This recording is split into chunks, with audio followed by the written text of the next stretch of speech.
Es ist schon richtig zur Angewohnheit geworden, unsere Untersuchungsorte zweimal zu besuchen. Ja, ich glaube, das Hinterfragen oder Bestätigung, Suchen, Analysieren, weitere Rückfragen zu stellen, es ist immer wichtig, damit man sich ein Urteil bilden kann und schauen, ob die Ergebnisse sich bestätigen. Bei manchen Orten würde ich ja sicher auch 4, 5 Mal hingehen. Ja, Einfach weil man einfach sonst nicht wirklich zu einem Ergebnis kommt. Manche Orte, die sind sehr zurückhaltend und geben irgendwie erst ihre Geheimnisse preis, wenn sie dich, wie soll man sagen, besser kennen. Ja. Bei der ersten Ermittlung in dem Haus hat alles darauf hingedeutet, dass da Kinder spielen, ja, und ein bisschen auch, dass der Architekt, der letzte Hausherr, noch dort festhängt. aber es war auf jeden Fall in der kurzen Zeit zwischen den beiden Untersuchungen nicht möglich, ein stärkeres Mikrofon zu besorgen. Ja, Wartezeit bis zu 3 Wochen. Ja, das ist sich leider nicht ausgegangen. Ja. Und deswegen haben wir uns mit dem ja begnügen müssen, was wir schon gehabt haben. Und wir haben es einfach auf gut Glück noch einmal probiert. Ja. Wenn wir es sehen. Ja. Die Kinect hat ja beim letzten Mal, das war ein sogenannter Rohrkrepierer, Ja, absolut nichts gezeigt. Und genau deshalb haben wir an diesem Abend mit der Kinect begonnen. Ja, bei unserem letzten Besuch war eindeutig im Vordergrund das Getrampel oder Gespiele am Dachboden mit den Kinderstimmen. Wir haben es auf den Kameras nicht einfangen können. Leider, so ein Erlebnis, was uns, glaube ich, doch sehr geprägt hat, oder? Was wir so auf die Art nicht teilen können. Wir sind jetzt noch einmal hergekommen, sozusagen zur Nachkontrolle. Wir haben ja gesagt, wir werden das Ganze ein bisschen stationärer halten. Nicht das ganze Haus da aufwühlen. Und, ja. Wir haben jetzt Zugang zum Dachboden. Stimmt, ja. Den werden wir uns anschauen. Ich habe mir gedacht, okay, letztens war bei der Kinect nichts, ja, außer einmal das Treppengeländer. Jetzt sagen wir gehen noch mal eine Runde durchs Haus, ja, mit der Kinect, dass die auch mal eine Chance bekommt. Nehmen wir das ganz einen Meter mit. Weiß nicht, nehmen wir die Handy-App gleich von Anfang an mit, also die Ovilus-App. Ich würde schon sagen. Also, ich habe das da vorne den Stützpunkt hingelegt. Ja. Da gehen wir gleich direkt durch am Dachboden, von dort kurz einmal runter. Und ich habe mir für heute vorgenommen, eher, wie gesagt, stationär, vielleicht irgendwo, wo wir den Hotspot vermutet haben oder vermuten, Portalsitzung, und zwar extended.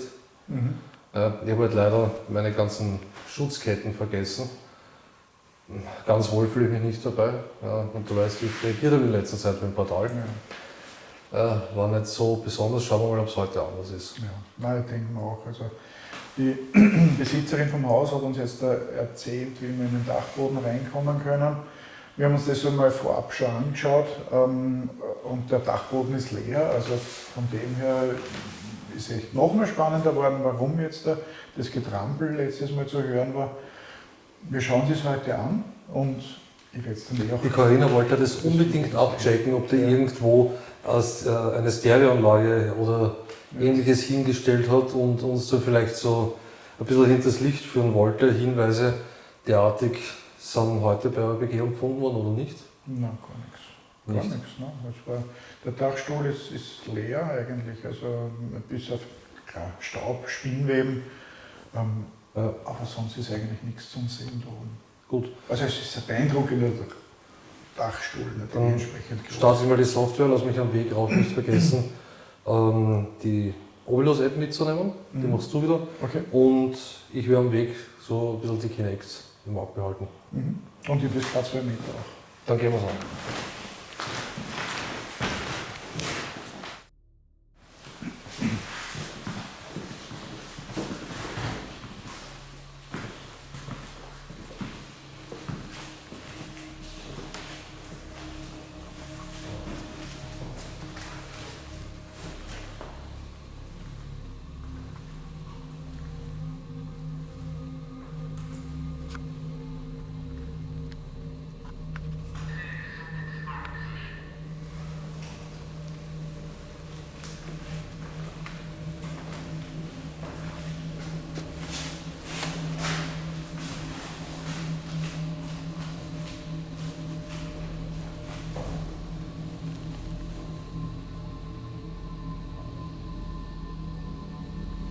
Kannst du mal halten. So. Ja, geht schon.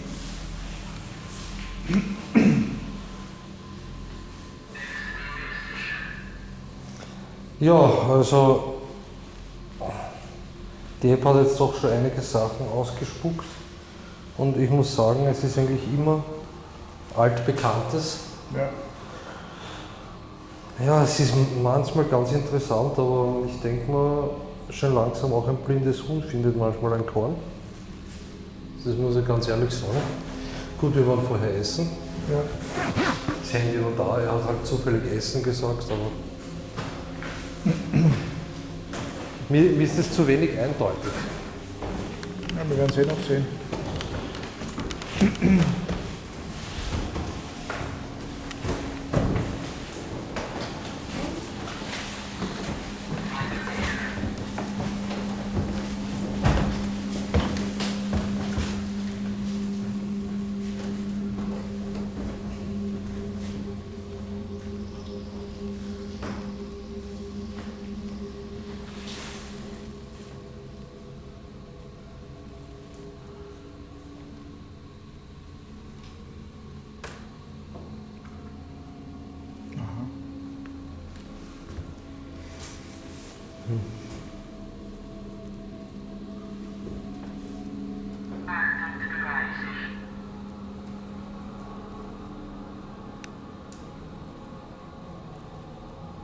Hast du das gesehen?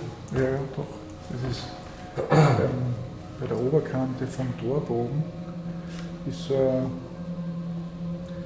Ich probiere jetzt was wir schon. Ja, ich glaube, er hat die Corinna erkannt. Ja. Und wenn ich das dann rauf bewege, ja, aber es bleibt bei der Corinna. ja. Ja, zuerst ist sie ja unten gewesen und da hat er es nicht erkannt. Und da hat man zwar die Silhouette von der Ja, gesehen, nein, aber das wird nicht die Corinna gewesen sein. Soll ich nochmal hochgehen? Nein, alles okay. Ja? Also, na, passt schon. Passt schon, schauen wir weiter. Erwachsenen hat er jetzt da gerade. Erwachsenen, Ja, ja. ist diesmal schon kalibriert? Ersticken. Ja, jetzt ist es kalibriert. Jetzt, da gibt er schon den Text aus. Ich glaube, letztens sind wir genau da gestanden. Oder nein, drinnen. Ja. Drinnen sind wir gestanden. Wenn wir das gehört haben, da haben wir es dann wieder gehört. Ja, So, wo geht's denn rein zum Dachboden? auf der rechten Seite.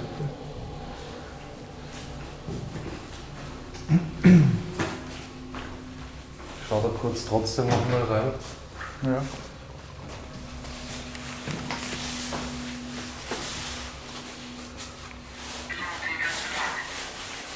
Blutigen Blatt.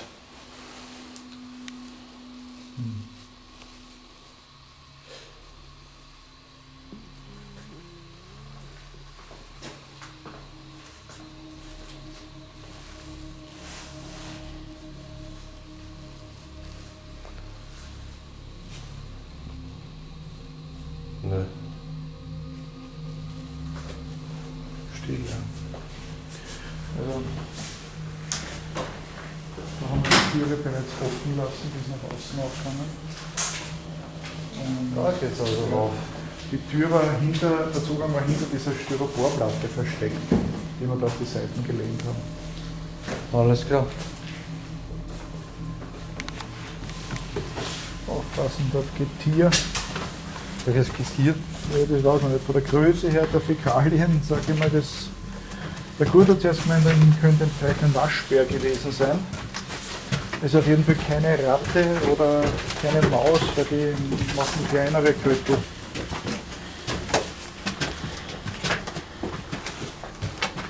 Also der Zustand von dem Stiegenaufgang ist zwar schmutzig, aber er ist echt solide gebaut. Er knarrt nicht, er wackelt nicht. Super.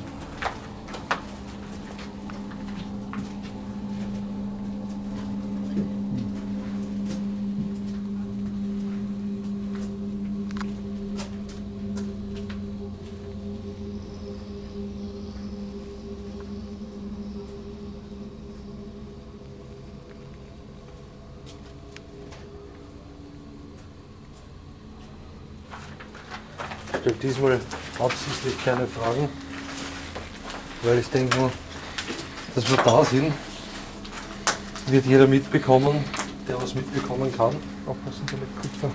Okay. Und wir haben ja gesagt, dass wir uns eher ruhig verhalten und mehr lauschen. Das, was ich höre, sind nur Leute außerhalb vom Haus jetzt. Momentan.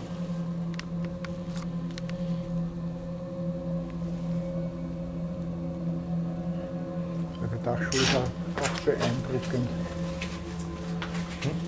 Der Dachstuhl ist auch beeindruckend. Dieses Balkenwerk da ist sehr solide.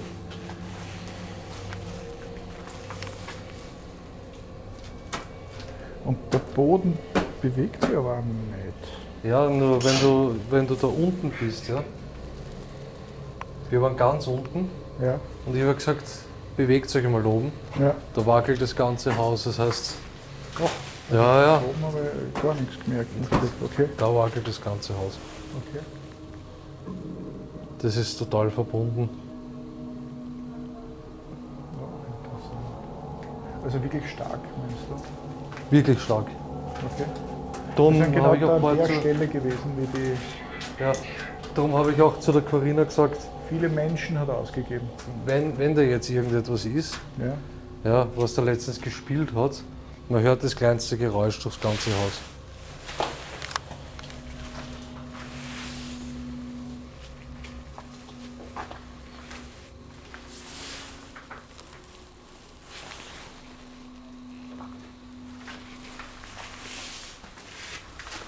Man hört das kleinste Geräusch durchs ganze Haus und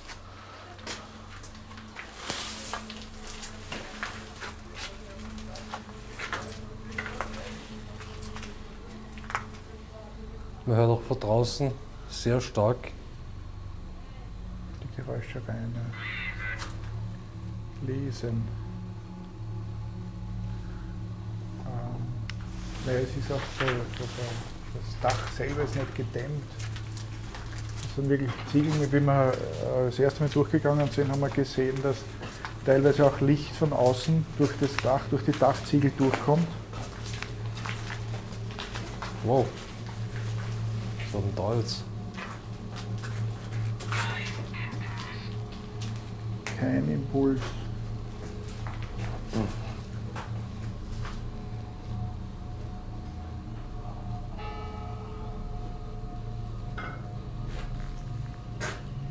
Wo bitte ist da eine Glocke? Naja, da ist daneben die Kirche. Okay. Das hier. Geh weg.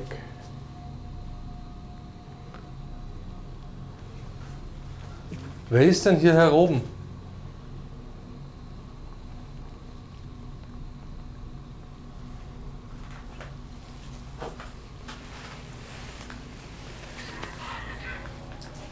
Zu halten. Bist du ein Kind? Geh mal zum Fenster, Jürgen.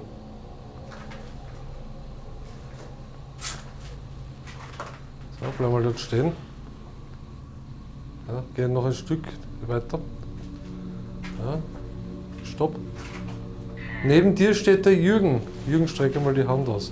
Kannst du Jürgen die Hand geben? Bisschen in die Höhe die Hand. Jürgen, So. noch ein bisschen höher.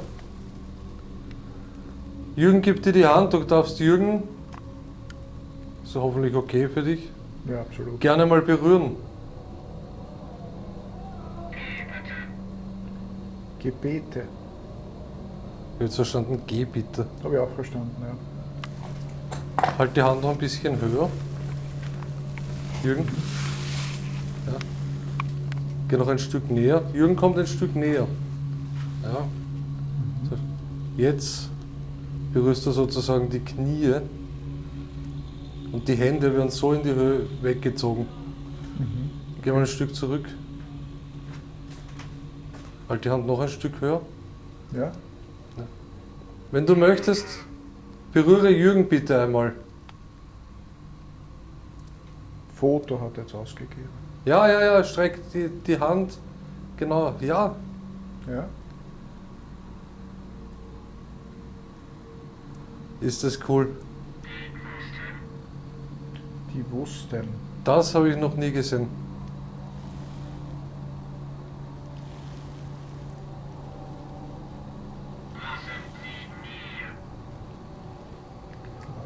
Lassen Sie Ich habe es mir- gehört, ja. Ja. Berührt genau deine Hand. Nimmst du irgendwas wahr auf deiner Handfläche? Nein, mir fällt jetzt ehrlich gesagt nichts auf.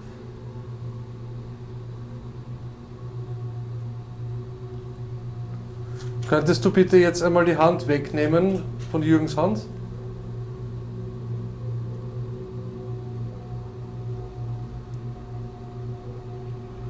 Ist wieder weg, aber jetzt hat es sich komplett klein gemacht. Okay.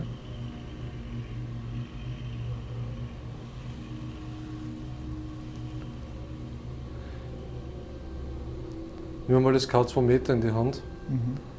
und heben mal das K2 in die Höhe. Noch höher. Tut sich da was? Nein. Schlägt nicht aus. Du bist jetzt so richtig verbunden mit der Gestalt. Okay. Und du hast eine Spinne am Ärmel? Nein. Was Das ist anderes. ein Käfer oder so. Oder Nachtfalter.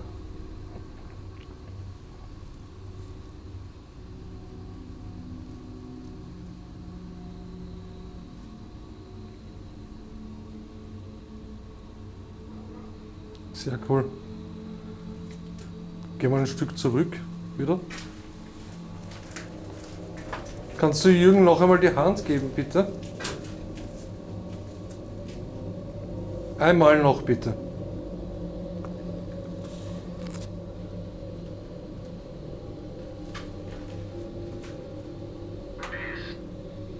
Miss.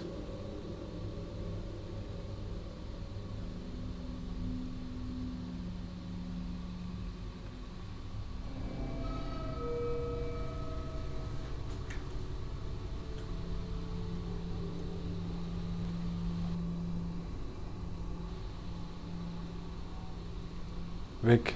Weg. Hat den nochmal berührt, ja. Ja, aber jetzt So. habe ich wirklich das Gefühl gehabt, dass ich irgendwas gespürt habe am kleinen Finger. Das war jetzt total und genau dort, also da und mehr da im Bauchbereich. Und dann hat es sich klein gemacht und irgendwie so über deine Hand und über deinen Körper ist dann verschwunden. Aha, Und jetzt ist es weg. okay. Und was hast du wahrgenommen? Es war wie ein Bremseln, wie ein. Wie ein bisschen Elektrizität? Ja, so in etwa. Sehr cool. Die Zukunft hat das ausgegeben. In der Ovilus-App. Das K2 verhält sich still, schlägt nicht aus. Schau mal, Ja, die Kinect ist da hinten rot, als würdest du in die Hölle filmen. ja. Habe ich noch nie gesehen, ich kenne es nur blau. Oder so rosa Farben. Danke auf jeden Fall, dass du dich gezeigt hast.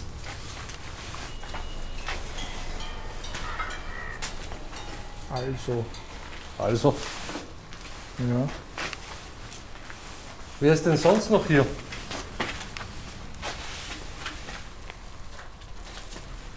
Da war jetzt auch was.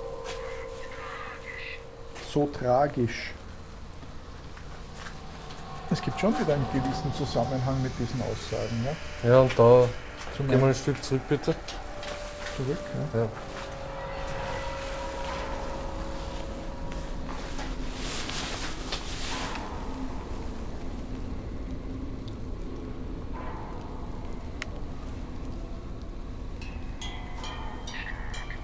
Schau. Spuk. Ja, ist Spuk. interessant, ja. Und wieder weg. Und immer kleine Gestalten. Was auch zu dem passt, was wir das letzte Mal gehört haben. Ne? Genau. Ihr kennt uns jetzt schon. Habt jetzt keine Angst mehr von uns? Es wäre schön, wieder da gewesen.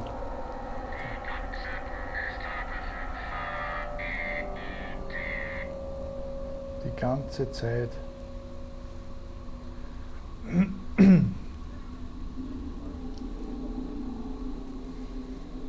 Was wird's wieder? Es springt auf Blau um und Zwei. dann zwei sogar, ja. Interessant. Und immer nur so klein und immer nur so kurzzeitig. Und da hinten, Ja, ja, ist eigentlich nichts. ja. Ich muss nur die Kinect so blöd halten, weil ich hab Rücken. Ja.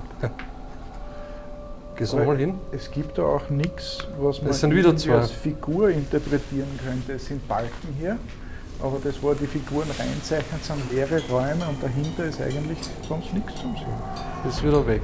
Ja, Bleib mal einfach da stehen. Spinnweben sind da.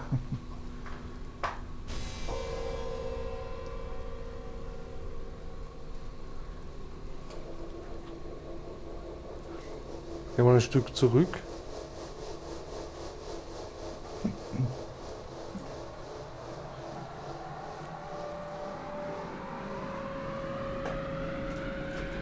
Interessant. Ihr könnt uns ja, solange wir im Haus sind, auch gerne begleiten, wenn ihr möchtet. Jürgens Gerät in der Hand berühren.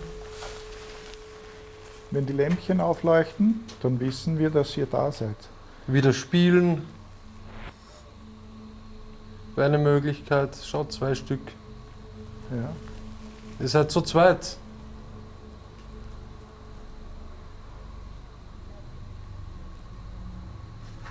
Sehr cool. Geh mal hin nochmal. Mhm. Schau mal, ob's da bleiben. Langsam, noch ein Stück näher. Noch. Ja, Kannst du ruhig noch näher. okay. Um einiges. Ich sehe deine Hand noch gar nicht im Bild. Strecke mal deine Hand aus. Ja. Warum sehe ich die nicht in der Kind? Ah, doch, du bist mittendrin. Ja. Merkst du gerade was? Unschlüssig. Also schwierig zu sagen. Mir kommt so ein bisschen wärmer dort vor, Ja. interessanterweise. Ich hätte mir eher kühler erwartet, aber es ist wärmer. Ich habe das auch schon festgestellt, dass oft wärmer wird. Mit dem Alex zum Beispiel. Ja, im Kinderheim. Ja, Wir haben Schweißausbrüche gehabt, der Alex hat gesagt, boah, da ist heiß. Ich habe gesagt, ja. Merkst du jetzt irgendwas momentan? ja, es ist schon, ja, aber es ist wieder so ein leichtes Bremseln.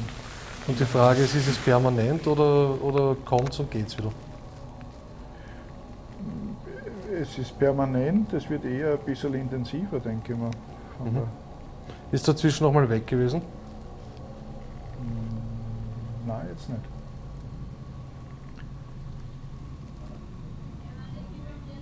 Die Ovilus-App verhält sich ganz still. Ja. Das K2 Meter auch, gell? Das K2 Meter hat bis jetzt auch kein einziges Mal Kannst du ausgestanden. bitte Jürgen noch einmal berühren? Und zwar so gut du kannst. Jetzt ist es weg. Aha, okay. Zack, weg. Du kannst uns ja gerne, solange wir im Haus sind, noch begleiten ein Stück. Oder ihr könnt dann wieder spielen, es seid ja mehrere, wie es aussieht, so wie wir vermutet haben. 16? Ja, 16 steht da. Seid ihr 16 Kinder, die hier spielen? Ja, Das mit den Zahlen, diese. da drüben ist eine Feier, müssen wir dazu sagen, ja. Und Ja, ja, kann man nichts machen jetzt. 2. Würde mit Genau, jeder 2 Leute sind da draußen, die so laut sind. Schau wieder runter. Ja, Ich schau nochmal da nach hinten schnell. Mama. Ja, hat man beim letzten Mal auch, gell? Mama wo, glaube ich, war das.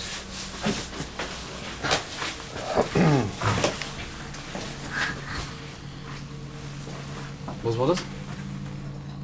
Jetzt? Ja, war da noch was? Nein, ist ja nichts. Das ist Kupfer. Vorsicht bei den Kupferplatten hinten.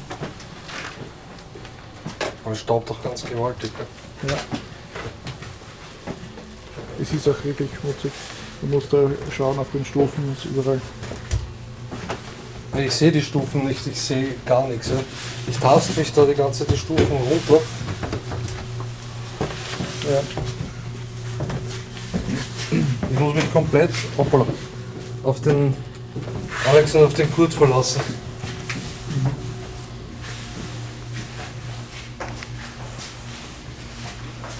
Setzen wir uns kurz in den Raum hin und hören einmal. Ja. Ich meine, es wäre schön, wenn die da draußen jetzt weniger Party machen würden. Ja, Aber das können wir halt jetzt nicht beeinflussen.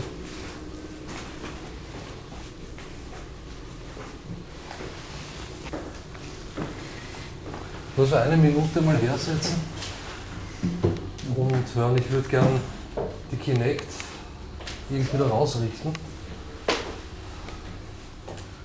Rutschst du ein Stück rüber, dass ich die Kinect rüberrichten kann? Ich sitze mit dem anderen Stuhl. Ja, gib's den Sessel weg, bitte.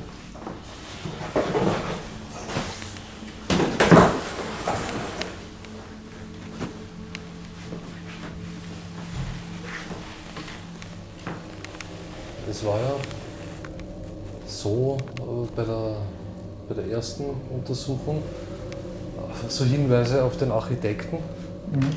Ja. Und am Schluss auch durchs Portal, dass wir wieder gehen sollten. Ja, also mir ist auch zur Abwechslung wieder mal nicht gut gegangen. Und da waren die Kindergeräusche, die Spiel- und Trampelgeräusche. Die Kinect zeigt im ganzen Haus nichts an.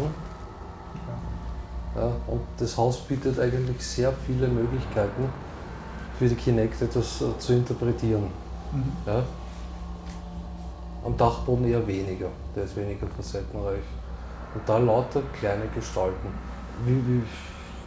Ja. Schauen wir uns das bei der Auswertung an. Ja, und prägt halt deine Erlebnisse ein, dass du mir dann gut sagen kannst, wie du das alles empfunden hast. Todesfall. Das war ja auch das. Corinna hat ja ermittelt und in dem PDF, ich glaube 20, 30 Mal liest man Kinder. Eine Strafe. Ja, stimmt, liest man sehr oft davon, dass Kinder sehr jung verstorben Es sind. steht ja Kinder so und so ein Stück Ja, jung meistens verstorben. 2, glaube ich sogar. Einmal ist gestanden Kinder, 8 jung verstorben. Wie das gehen soll, ja, dass 8 Kinder sterben, wenn es nicht gerade Pestzeit war. Ja, ich muss ehrlich sagen, ich bin da auch ein bisschen überfragt. Ich weiß nicht, ob es früher die Kindersterblichkeit wirklich so hoch war, aber bei der Familie haben wir es wirklich oft gelesen, dass Kinder jung verstorben sind. Also Kinder sind jung, aber dass wirklich Kinder oft verstorben sind. Ja. Klein, ja, das passt.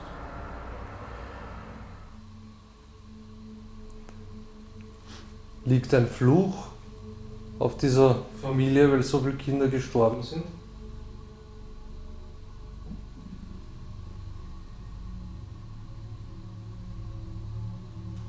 Außergewöhnlich viele Kinder verstorben sind. Grab.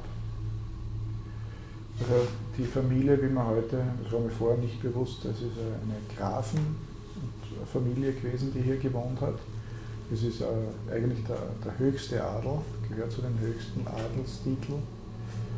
Und da hat es mit Sicherheit auch Intrigen und dergleichen gegeben, denke ich mir, aber Verschwörung. wäre möglich.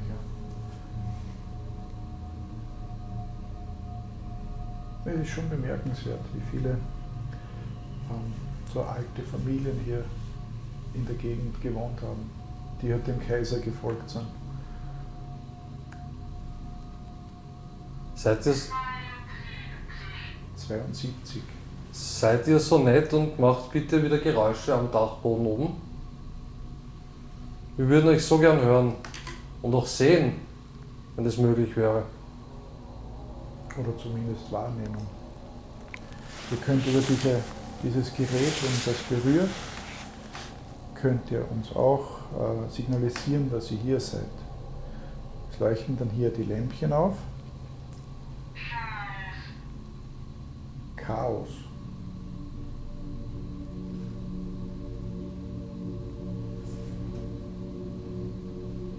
Es ist interessant, das K2 auf dem Friedhof der Namenlosen hat permanent ausgeschlagen, irrsinnig intensiv.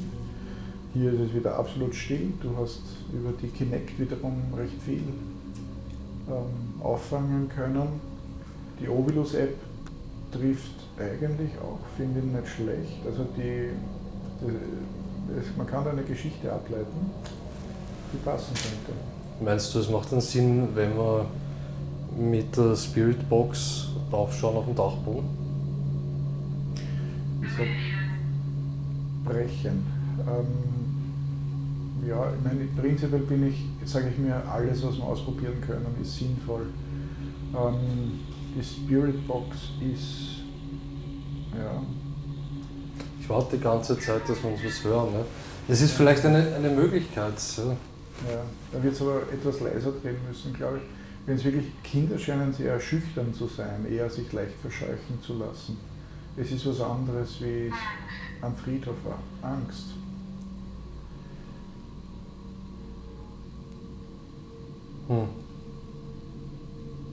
Ich sage mal, jede Kommunikationsmöglichkeit, die wir anbieten können, weil wenn es wirklich Kinder sind, verstehen das unter Umständen nicht. Ja. Schauen wir zum Stützpunkt runter. Mhm. Dann überlegen wir, was wir machen können.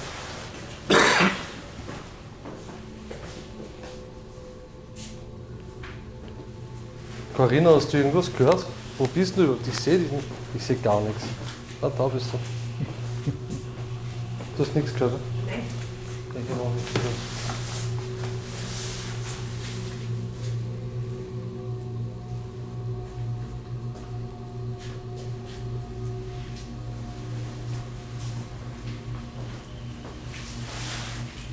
Ich schaue immer wieder da rein, weil da hat sich was abgezeichnet letztens. Mhm. Und es wollte aber nicht so richtig. Okay, da ist es aber auch rot. Ja. Ja. Ist der Teil vom Haus wärmer vielleicht?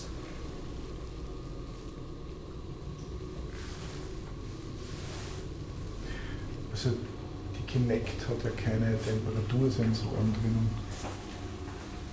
Also wüsste jetzt nicht.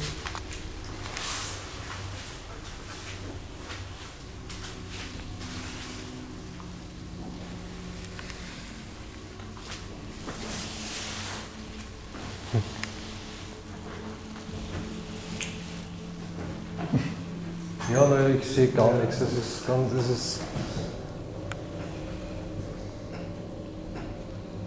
es wirkt oft, denke ich mal, auf unseren Videos, ja, so total locker, wie wir da durch die Gegend gehen, aber man sollte vielleicht mal dazu sagen, wir sehen so gut wie nichts. Es ist zwar eine minimale Beleuchtung auf den Kameras drauf. Ich muss auch anmerken jetzt, oder ich möchte jetzt anmerken, am Dachboden hat die Ovilus-App öfter was von sich gegeben. Und jetzt verhält sie sich wieder relativ still.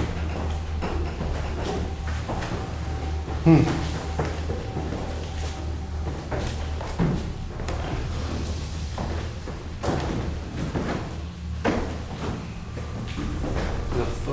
Vorschlag, ja.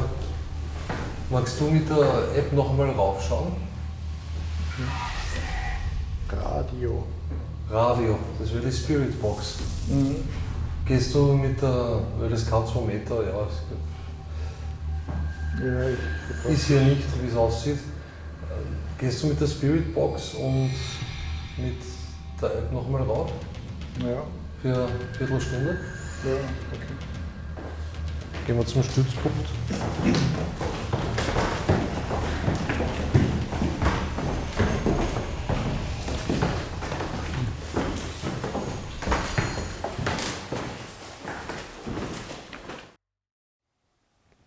Diesmal also doch zur Abwechslung wieder mal was über die Kinect. Ich habe mir echt schon gedacht, dass das Ding kaputt ist. Mhm. Hat absolut nichts gesagt. Die Gestalten haben diesmal sogar interagiert in gewisser Weise. Und du hast bei der Ermittlung gesagt, dass du etwas an der Hand gespürt hast. Genau, ja. Kannst du das vielleicht bitte nochmal beschreiben?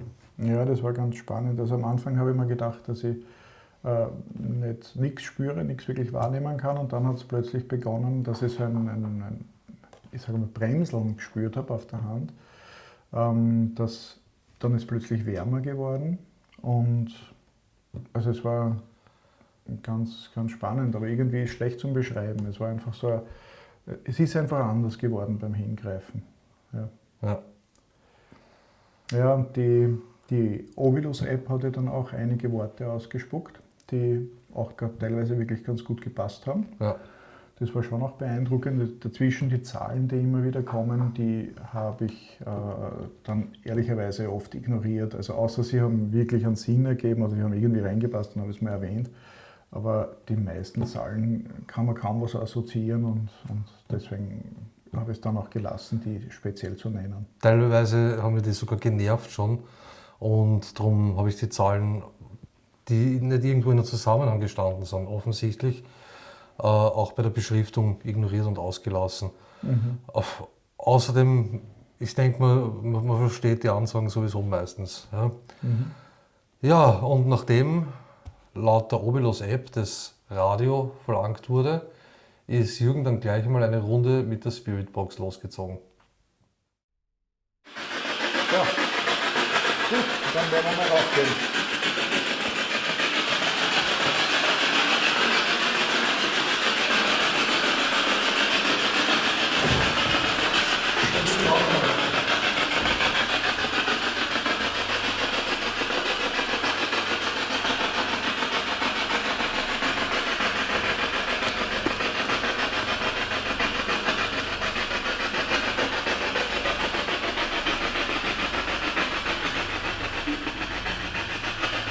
Okay.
Hallo, ich komme jetzt wieder rauf.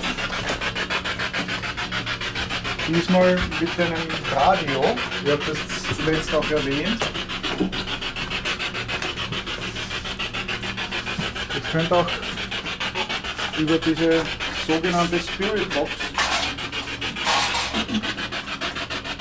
mit mir kommunizieren.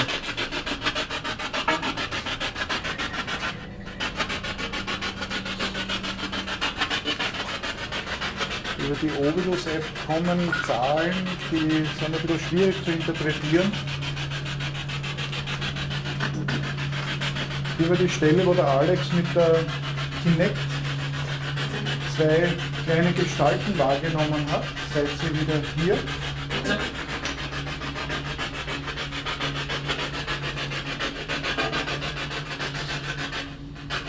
Ist jemand hier, der mit mir kommunizieren kann, der mir etwas mitteilen möchte?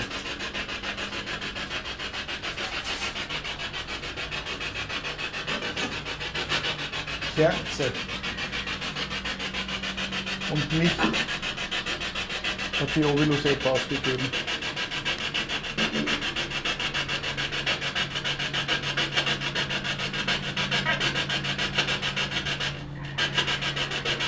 Dort begraben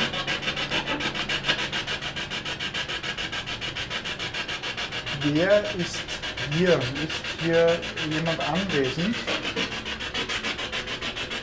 Die Ovilus-App hat ausgegeben, weiter weg.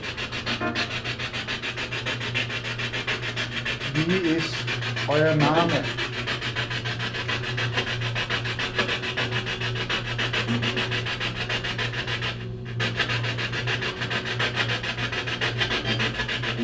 keine Strafe. Es ist schon auffällig, dass die Obolus-App jetzt hier im Dachstuhl viel aktiver ist. Unten hat sie nichts ausgegeben und jetzt kommen mehrere Fragmente wieder.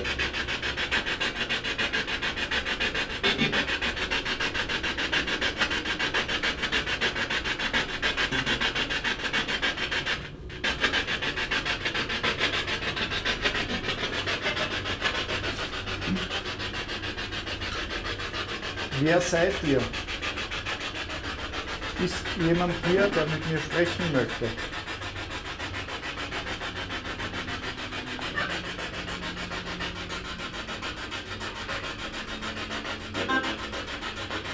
Zwei wieder, das war zuletzt ebenfalls.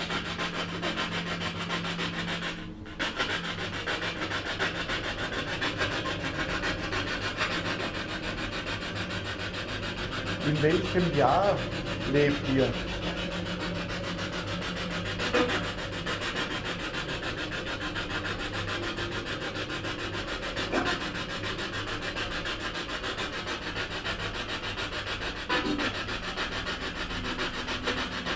Was ist euch passiert?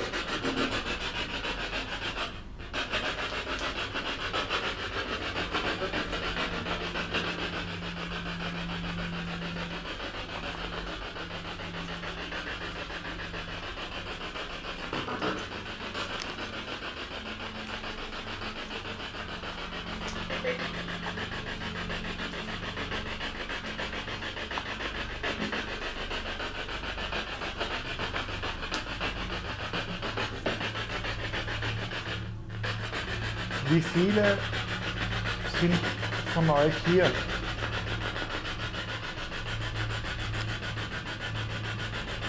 Wir haben zuletzt mehrere kleine Gestalten auf der Kinect gesehen. Sind hier nur Kinder anwesend oder sind auch Erwachsene hier?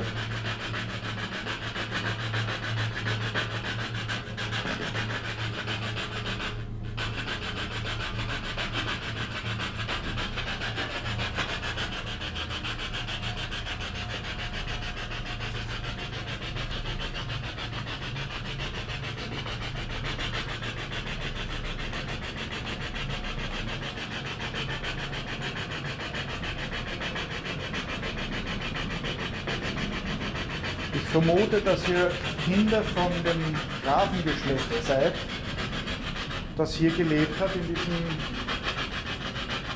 sehr großen Haus. Was habt ihr so gemacht?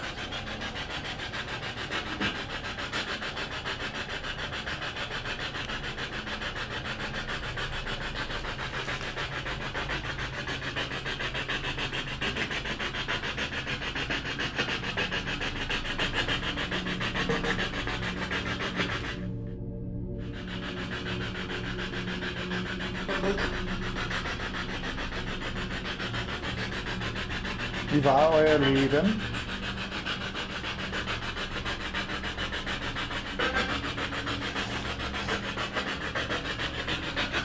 Also an der Stelle hört man jetzt, ich höre jetzt hier nichts und es gibt auf die Obolus-App nichts aus. Hinten war ein bisschen mehr. Vielleicht schauen wir noch mal dorthin.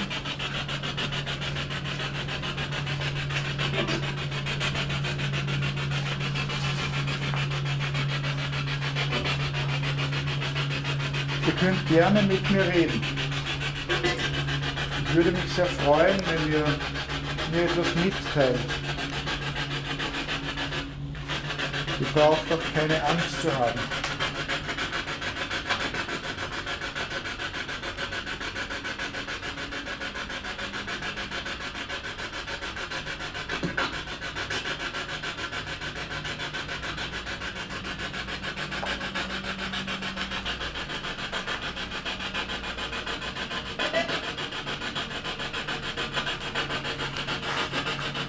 Zu welcher Zeit habt ihr gelebt?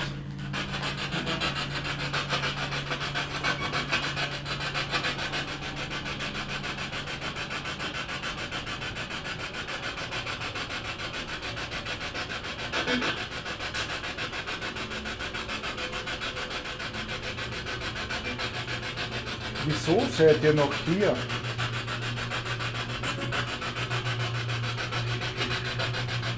Pferde, sagt die Ovilus. Wir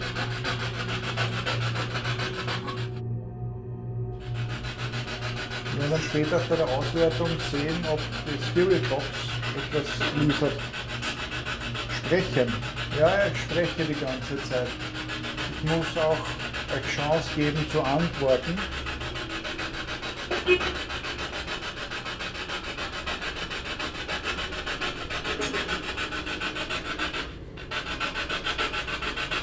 Ihr könnt gerne mit uns reden. Manche Dinge hören wir erst, wenn wir wieder zu Hause sind und die Aufnahmen analysieren.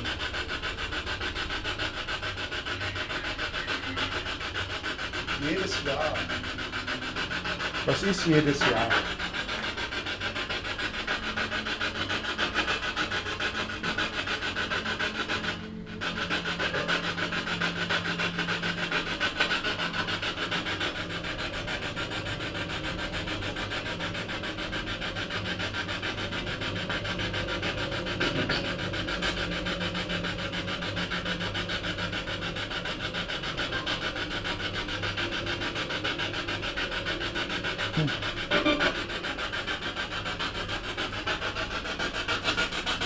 Sagt doch, wie viele ihr seid.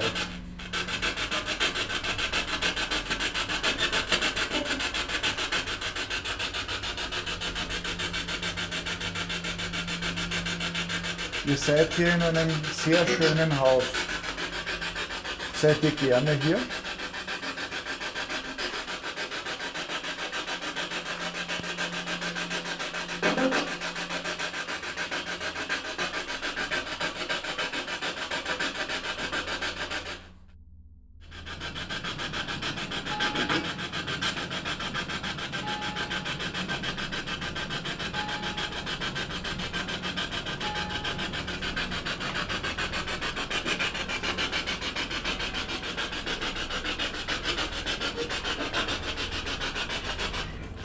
Studie. Ja, das stimmt, wir machen Studien hier. Wir versuchen, euch wahrzunehmen. Unheil. Erwartet uns ein Unheil hier? Oder ist euch ein Unheil passiert?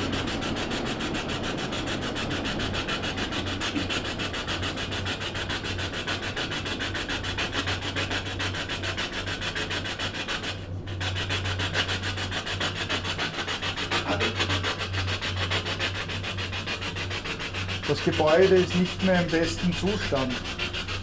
Ist das für euch ein Unheil?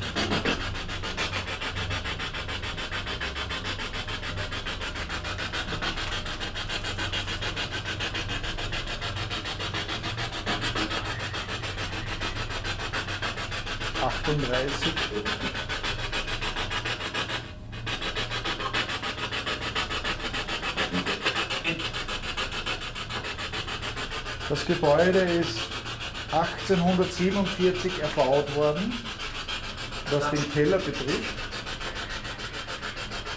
Unterlassen Sie. Was soll ich unterlassen?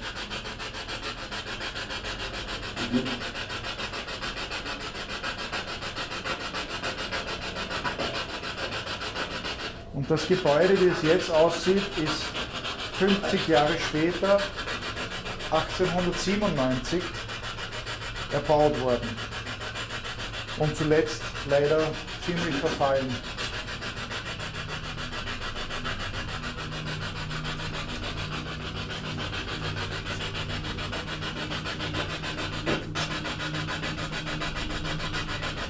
Sind viele. Ja, ihr seid vermutlich viele. Wir haben recherchiert und haben ermittelt, dass es viele Kinder in den letzten 400 Jahren gegeben hat, die in der Familie gestorben sind. Seid ihr alle mitgekommen? Die Familie stammt aus Tirol, aus Norditalien. Seid ihr mitgewandert?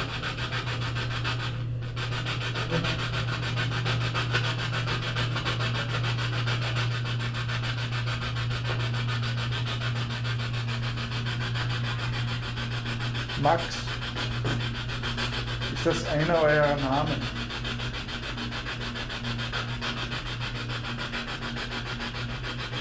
Kurzform für Maximilian?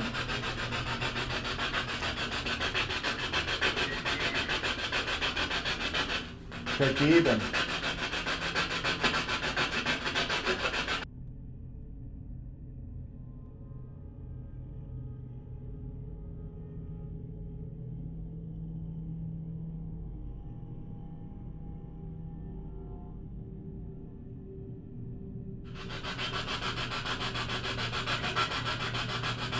Betrug.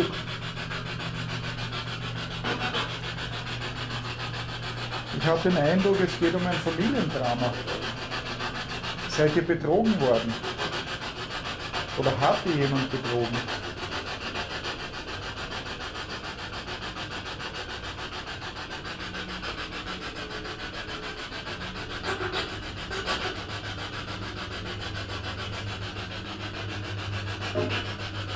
Kommt doch mit mir.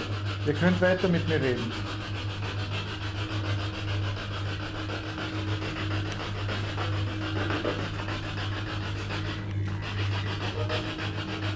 Zu isolieren. Was ist denn zu isolieren? Seid ihr zu isolieren? Meint ihr mich?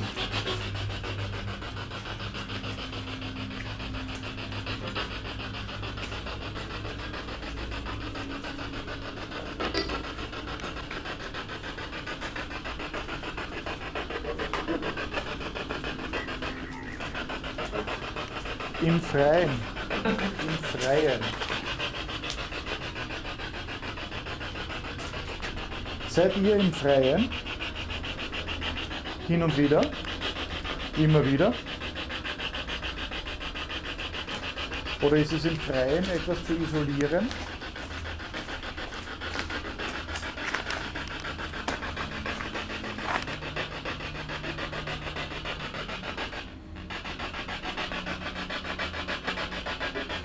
Das Jahre. Es wirkt so, als ob Sie wirklich der Aufforderung, mir zu folgen, Folge geleistet haben. Denn beim letzten Durchgehen war die Ovilus-App total still. Bei der Spirit Box kann ich leider nichts verstehen.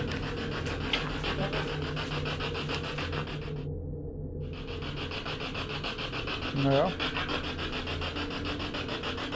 Wir haben vermutlich zumindest über die Ovilus-App einige Wortfetzen bekommen, die eine Geschichte vermuten lassen.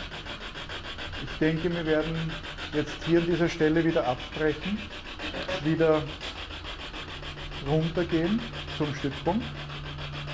Ich bedanke mich bei euch. Wenn ihr noch etwas sagen möchtet, könnt ihr gerne es mir noch mitteilen.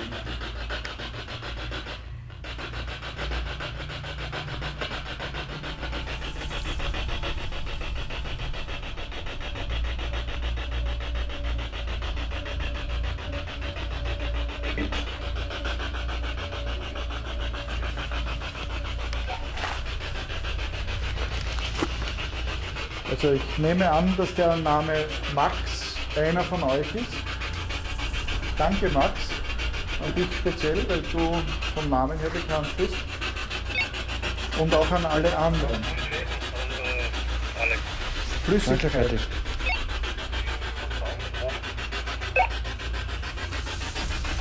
Bitte nochmal was? Hat sich oben schon irgendetwas getan?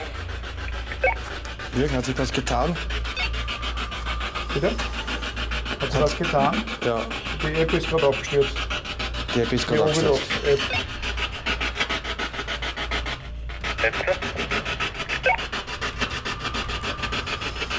Aber wir haben eigentlich von der Ovilus-App haben wir immer wieder Nachrichten bekommen. Die, Ich würde sagen, du machst dich auf den Weg retour, oder? ja, wir wollten gerade runtergehen wieder. Wollten wir gerade, wir kommen schon. Was machst du noch die Stunden weiter?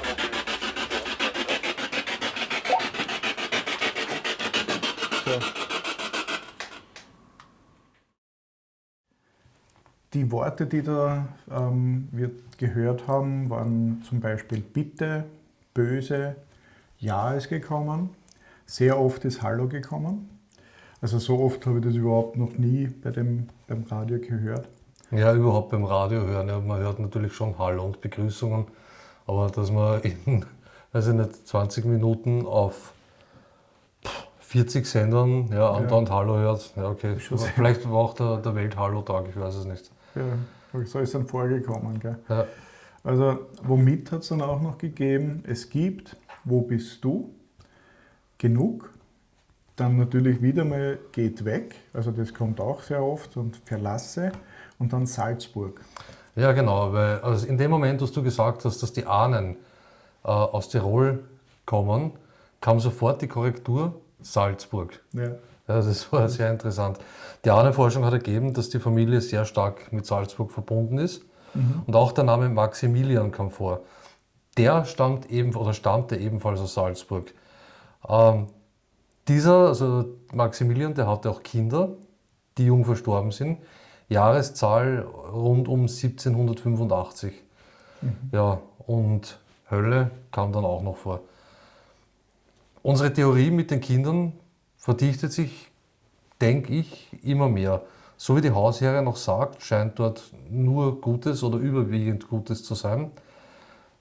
Das auch, ich weiß nicht, ob man sagen kann, schwach ausgeprägt. Ich denke mir gar nicht so schwach, wie ich es jetzt vorgehabt habe zu sagen, sondern eher zurückhaltend. Ja, Vorsichtig. oder in dem Moment auftretend, wo man nicht damit rechnet, dass man es nicht so festhalten kann, wie wir das gern hätten. Es war keine ungute Stimmung dort für mich. Also, Na, für mich diesmal auch nicht. ja, Gar nicht. ja. Zum Thema Geräusche am Dachboden wollte ich auch noch anmerken, dass dieses Getrampel nicht von Tieren stammen kann. Ja. Wir haben Tierkot entdeckt, Ja. und das waren so mittelgroße Tiere von der Menge her, also von der Größe her.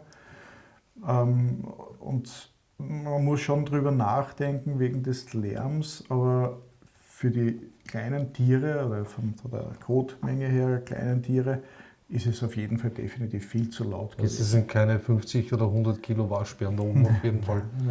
Hast du noch irgendwo ein Tier gesehen? Selber nein, oder? Nein, gar nichts. Rundherum Also auch es war nichts zu sehen. Ich weiß nicht, der Tierkot hat jetzt nicht so alt ausgesehen. Also es dürften schon irgendwie Tiere auch oben sein, immer wieder mal. Also das ist dann eher so ein Getrapsel oder vielleicht wenn die über runterspringen, ja, dann man hört so schon in dem Haus. Aber dieses massive Laufen und Trampeln, es war auch nichts locker am Dachboden. Für mich total, ja, ich habe keine Ahnung, ich habe keine Idee, was da noch eben sein könnte. Ich habe auch keine Löcher gesehen und auch keine Fußabdrücke von diversen Tieren. Ja, gut, wir haben dann wie immer gerne zum Schluss eine Portalsitzung gestartet und haben aber diesmal zusätzlich die Kinect-Kamera alleine auf den Dachboden gestellt.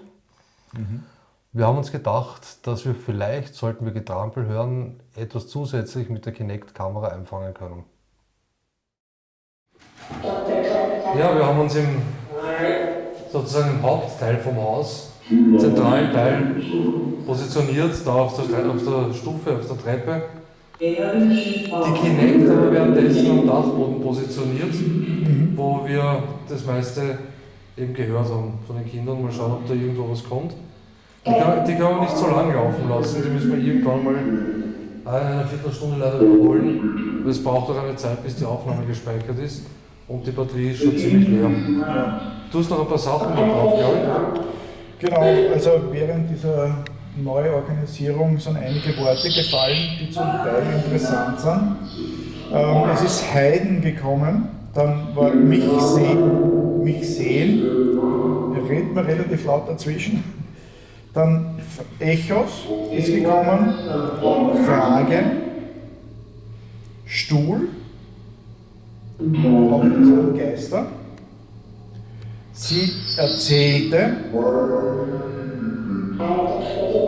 ich muss ein bisschen Pause machen, frei werden, ja, fortzusetzen, auch gut, befreie mich, eine Aufforderung, quasi ein Hilferuf.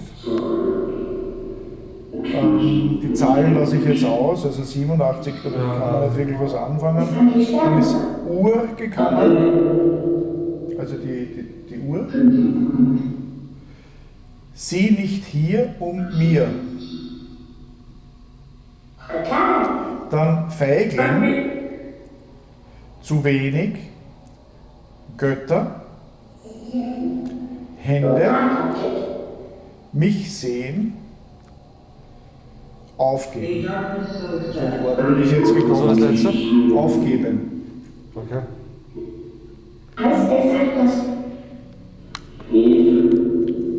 Ja. Wer ist hier bei uns im Haus?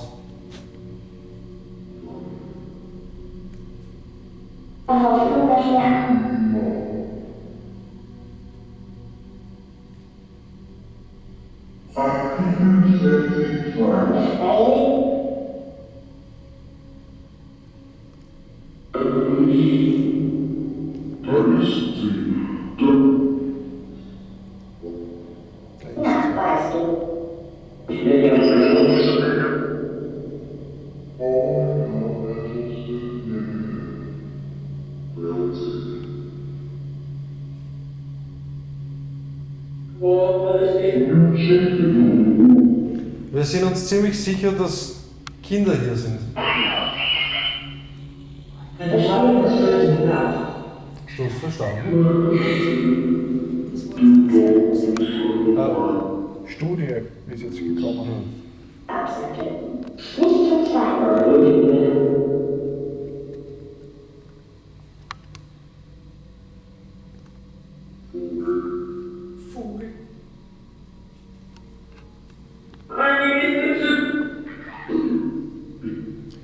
Rar.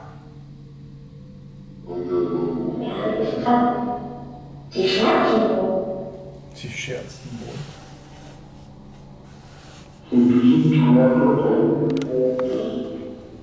Sind Kinder hier im Haus?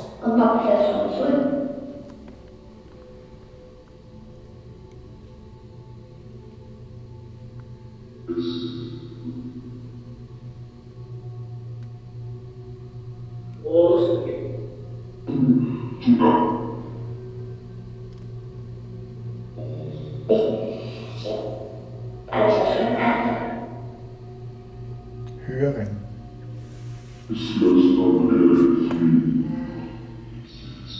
Könnt ihr uns hören? Und verstehen?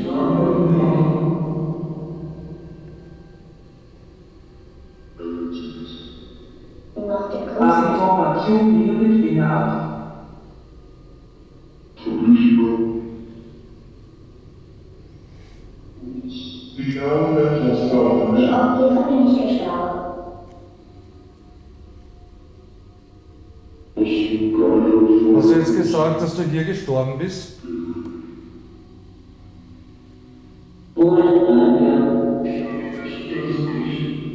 Schauen dich an. Schaut dir uns an und hört dir uns zu.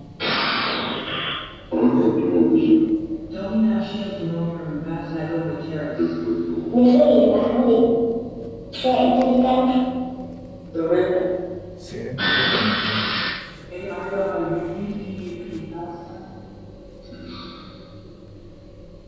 Tisch.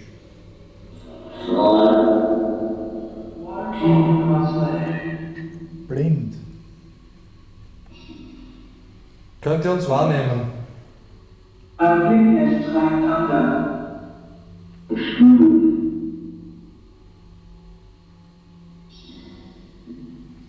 In welchem Teil vom Haus? In welchem Teil von diesem Haus könnt ihr uns wahrnehmen?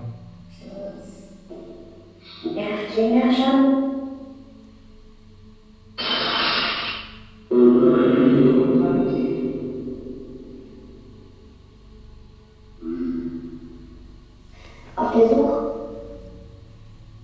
Seid ihr auf der Suche? Bösen.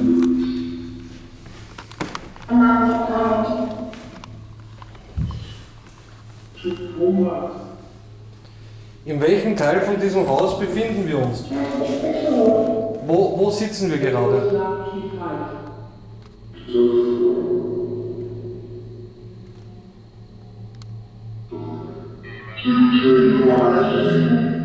Immer noch hier. Immer noch hier. Ihr seid immer noch hier.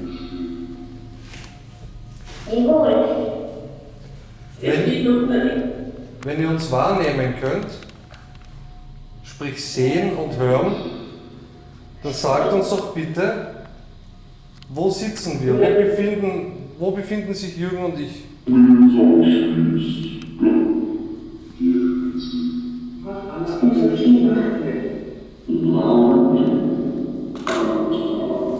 Kannst du den bitte rauflegen?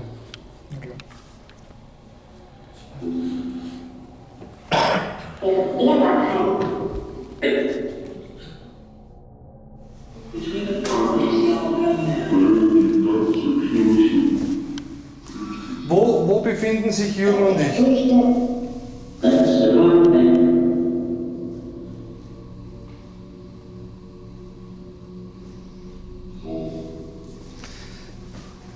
Ich zupfe die ganze Zeit da herum, weil das einfach nicht passt so.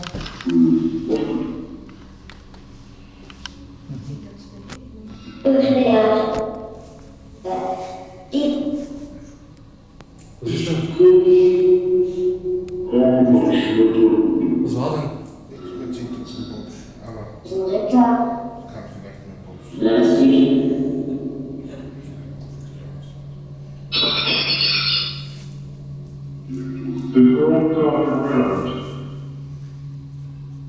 Wo im Haus befinden wir uns?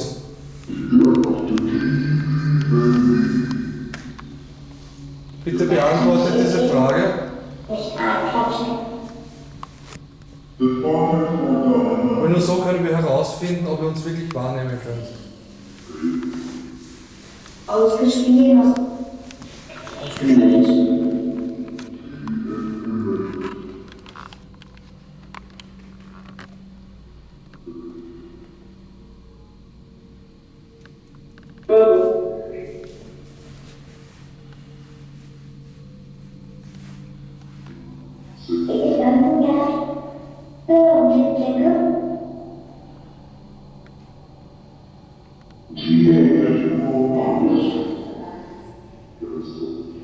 Wo seht ihr uns?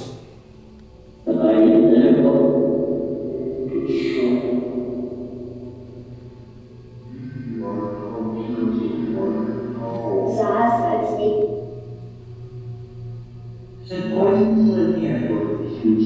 Könnt ihr unsere Namen sagen?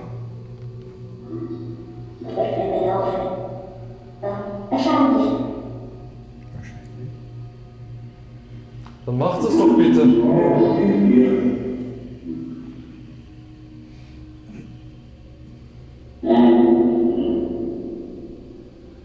Sagt doch bitte unsere Namen. Die Trugbriefe. Trugbriefe.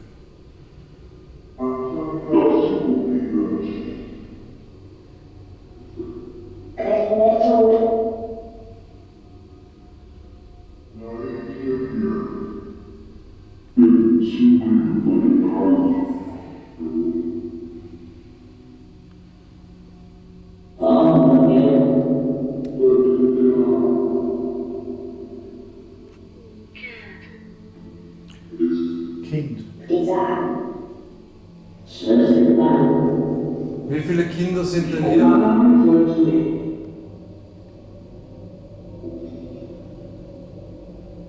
Magischer Engel. Irgendwas mit Engel.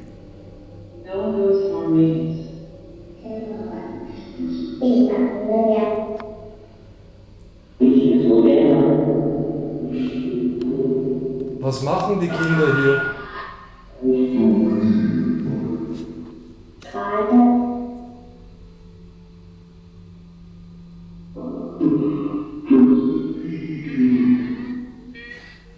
Gefühl es. Die gleichen Dinge.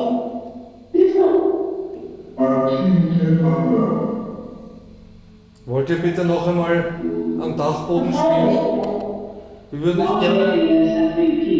würden euch gerne nochmal hören, bitte am Dachboden.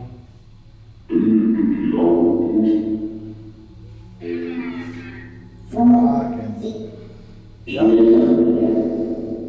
Habt ihr Fragen, die ihr uns stellen möchtet?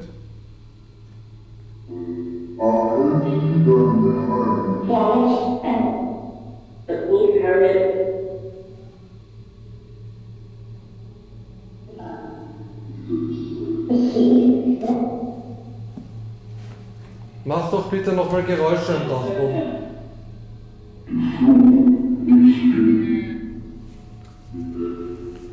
Radio. Radio.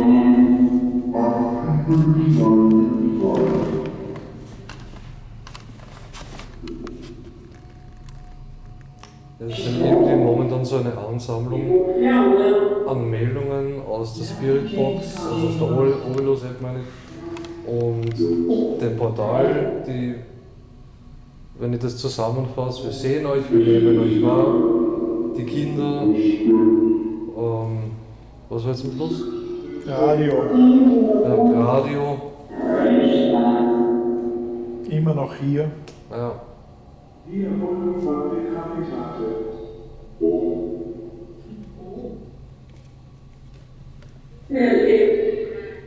Verlieren. Also verlieren.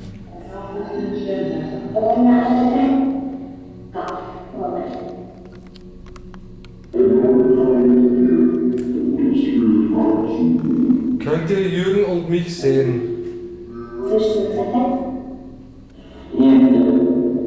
Später ist jetzt ausgegeben worden.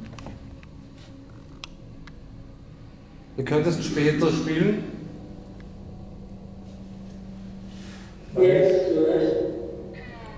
Tun. Na macht es doch bitte.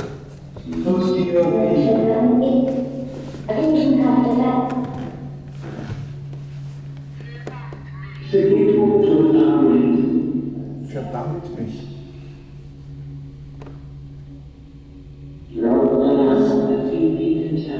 Es hat gerade geflucht. Wo? Aber ich glaube, jetzt müssen wir auch die Kinect oben abdrehen. Was war jetzt gerade? Da hinten hat es geklopft. Hinter dir? Ja, da hinten. Ich habe es ein bisschen so gespürt, war in der Stufe. Aber mehr gehört da hinten. Mhm. Okay. Dunkel ist ausgegeben worden. Das Klopfen worden. Ja, Kinect Akku. Alex, begleitest du die Corino? Mhm. Ja, lass einfach die Kamera halt liegen. Dann nimm die Taschenlampe mit.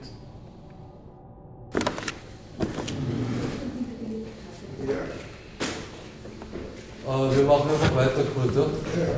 Sind wir im Visier? Ja, ich setze ein bisschen. Da jetzt, da haben wir jetzt so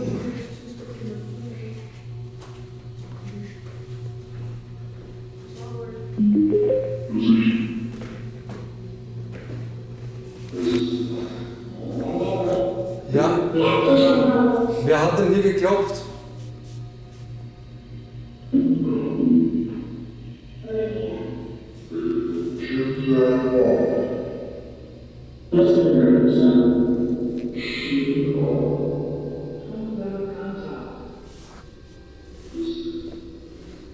Nicht hinausgegangen. So deutlich hinausgegangen. Nicht hinausgegangen. Warum ich nach Hause?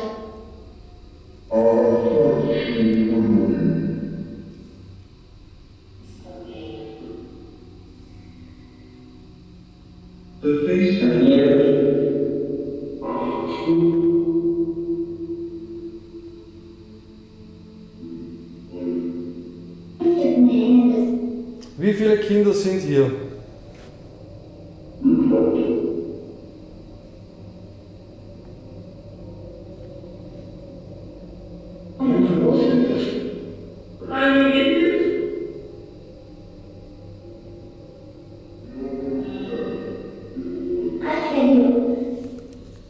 Dämonen habe ich gerade gehört. Gibt es hier gar keine keine Kinder, sondern nur Dämonen, die uns etwas vorspielen. Geben es hinein.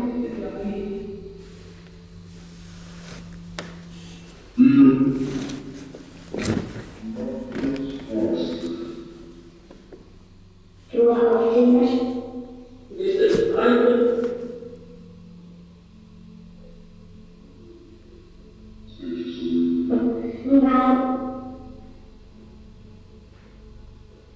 Dann kommen wir wieder runter.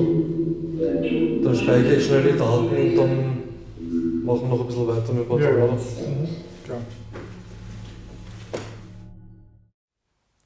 Als würden Sie es tatsächlich merken, wenn Sie von einer Kamera beobachtet werden oder die Kinect-Kamera läuft. Warum zeigt sich immer nur eine Gestalt, ja, wenn noch ein anderer Mensch in der Nähe ist? Das verstehe ich überhaupt nicht, also in dem Fall war es so, ja, aber es fällt schon langsam auf. Kinect ohne Operator daneben, ja, ergebnislos. Hast du irgendeine Erklärung dafür?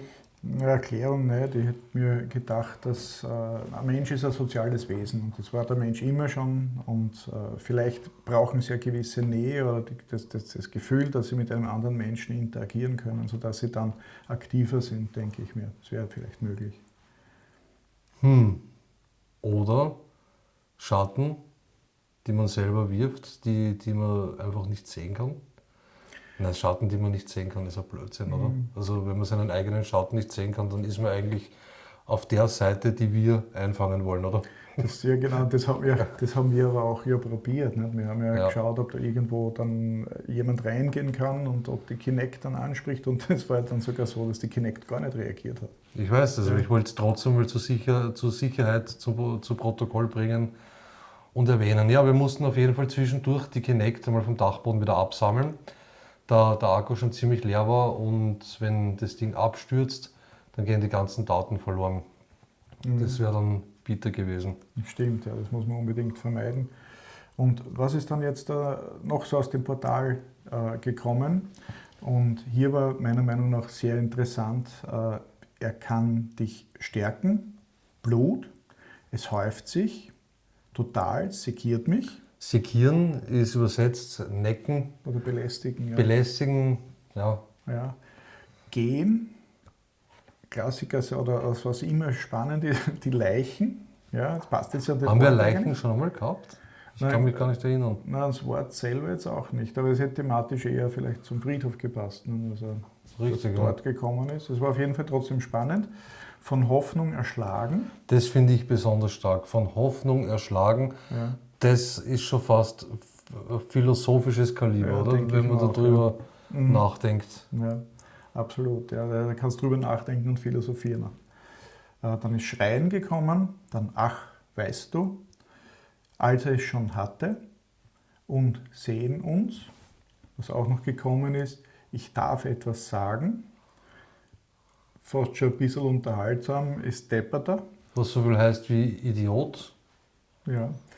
Tisch, Sturz, also es gibt auch so gewisse Hinweise, Sturz, Leiche Pferde, und so weiter, bestimmt als ob Pferde. etwas passiert wäre. Pferde sind auch immer wieder erwähnt worden, da jetzt Ja. nicht, aber Sturzpferde, ja. Ja, auf der Suche, Raum hindurch, sah es als Weg, ja, wahrscheinlich, Drohbriefe. Es gibt immer wieder so eine kleine Geschichte, die man da vermuten kann. Bei sah es als Weg kommt mir das erste im Sinn, der letzte Ausweg, der Unschöne. Ja, und doch getäuscht und dann ist vielleicht etwas passiert oder wie auch immer. Ja. Warum wir? Kind, passt auch wieder zu den Ahnenforschungen, die Ja. wir da betrieben haben. Wenn man eine Leidensgeschichte hinter sich hat, man fragt sich oft, warum wir, warum ich, ja, aus der Position, wenn man es so möchte, absolut Ja, stimmt. berechtigte Frage. Ja, dann die sagen, Freude, ein Team dem anderen. Wäre auch interessant, einen Connex zu haben. Ob diese Geisterwelt nicht die Teams mit der Zeit auch kennt, und zwar unabhängig davon, wo man sich bewegt, falls es da, man weiß ja nicht, ob in dieser Ebene wieder die Vernetzung ist. Ja. Ja, das kann durchaus sein. Also vorstellen kann man sich alles und man kann nie wissen, was jetzt da real ist oder was jetzt wirklich passieren kann und was nicht. Aber wenn jetzt da im Normalfall Menschen nicht interagieren, dann kann man auch erwarten, wenn jemand interagiert, dass da noch mehr Interesse kommen wird. Ja. Und so könnte man sich das auch erklären. Dann hatten wir auch noch ein Röcheln auf der Tonspur der Kamera. Da hat es mich wirklich gerissen, da habe ich ein paar Mal zurückspulen müssen, zurückdrehen und nachschauen, ob das jetzt wirklich keiner von uns war, aber es war keiner von uns, das war schon, das hat mir gefallen. Ja, Ein genervtes Röcheln. ja. Mhm. Ah, okay. Dann ja, ich eine, jetzt durch. Dazwischen hat es dreimal so ganz dumpf geklopft. Das hört man allerdings auf der Kameraspur im Hintergrund. Die Corinne ist mal so richtig erschrocken, ja, unsere Totalzweiflerin. Ich habe es wegen dem Portal in dem Moment nicht gehört, erst bei der Auswertung, aber sie ist ja direkt daneben gestanden. Ja. Das war auch so. Also so, da hat sie auch selber gesagt, ja, das hat sie jetzt nervös gemacht. Stimmt, ja, kann mich gut erinnern. Dann ist auch noch gekommen, bin ich hinausgegangen, hier kommt keiner. Dämonen, das war ein bisschen überraschend für mich, weil das Gefühl drinnen eigentlich ganz gut war sonst. Weil es immer, wenn es in die Richtung geht, Richtung diesen Wächter, diesen Aufpasser, diesen Schlussmacher, jetzt ist es genug, ihr überschreitet eine Grenze, hier Stopp. Ja, Ja, das kann ja auch sein. von dem her passt es mir wieder ganz gut rein. Ich habe schon fast erwartet. Das stimmt auch wieder, ja. Vom Dach jetzt rausgehen, das ist interessanterweise genau dann gekommen, als Alex und die Corinna mit der Kinect den Dachboden verlassen haben. Genau, und beim Verlassen des Dachbodens hat sich wieder an derselben Stelle wie bei unserem Rundgang etwas gezeigt. Ich habe irgendwie gehofft, dass dieses Klopfen und Laufen, also wenn das stattfindet, dass wir gleichzeitig da mit der Kinect was sichtbar machen können. Ich kann nur sagen, wenn es so einfach wäre. Ja, das ist sehr schade, aber manches Mal soll es eben nicht sein und dann muss man es auch akzeptieren. Ja. Aber noch wollten wir nicht aufgeben und blieben noch ein bisschen beim Portal sitzen. Schlagen, ja, ja.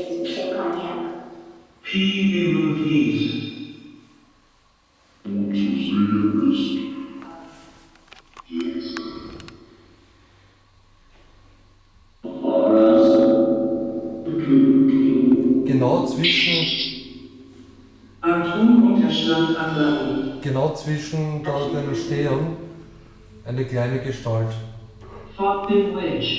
Siehst du es, Jürgen?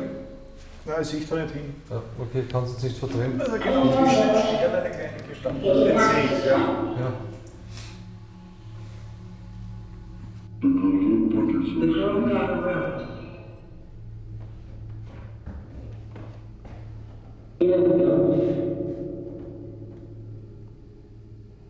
Aber es ist von der Perspektive sehr merkwürdig. Ja.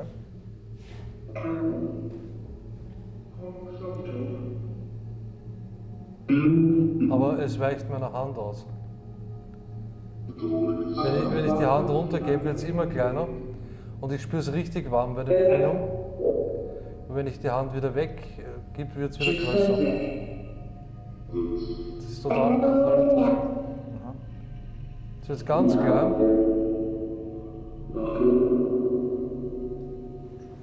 Und ich habe richtig heiße Fingerspitzen. Der Quellen zu löschen. Jetzt spüre ich dieses elektrische Vibrieren auch.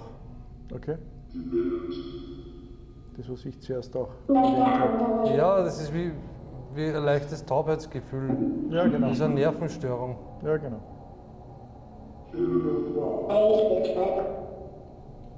Und jetzt ist ein zweites auch noch da.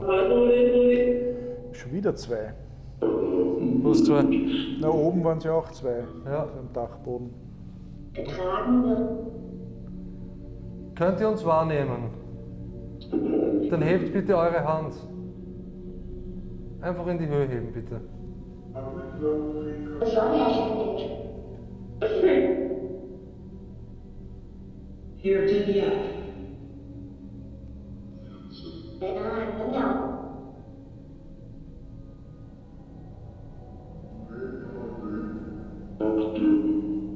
Ihr habt vorher gesagt, ihr könnt uns wahrnehmen. Wo sitzen Jürgen und ich gerade?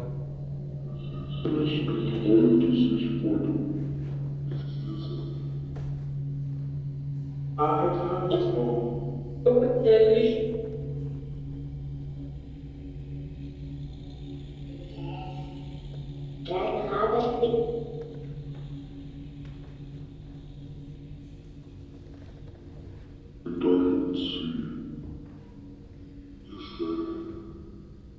die große Weißt du, was da jetzt wieder war? Was denn? Ihr Schweine. Es fängt schon wieder an, dass wir beschimpft haben. Ja, jetzt noch nicht. Wenn es nur ein einmal ist, schauen wir mal. Ist noch auf der Kinect drauf. Ja, Eine Gestalt. ja. Kannst du bitte mal die Hand heben?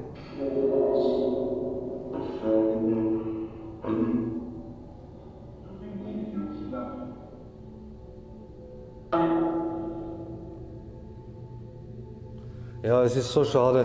Wir nehmen euch wahr, wir sehen euch, wir hören euch. Wir würden euch auch gerne sehen und hören. Ihr könntet sehr gerne klopfen, so wie vorher. Oder Trampel Wow. wie das letzte Mal. Was da? Corinna, Ja, was war das jetzt? zu sehen. Dreimal ein tiefes da oben schon wieder.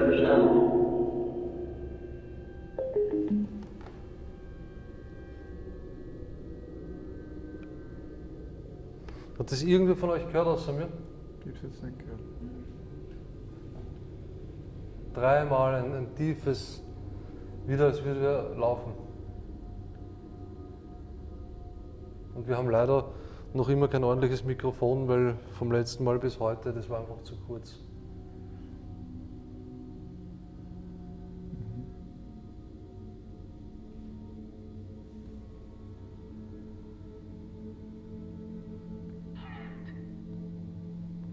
Haut.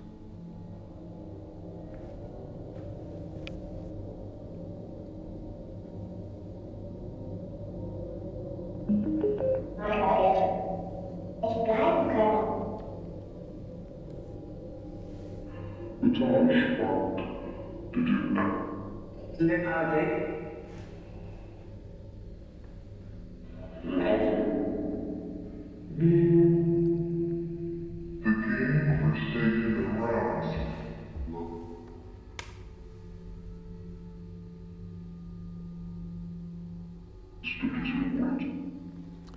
Grab. Reinen Lippengewebe. Kindergrab. Ein Grab haben wir auch oben gehabt, wie wir Ja, gemeinsam oben waren.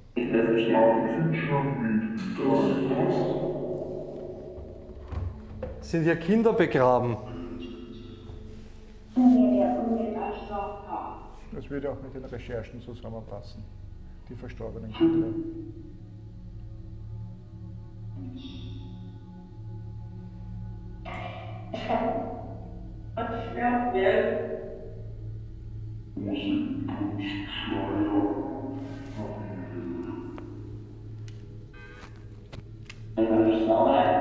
Baby.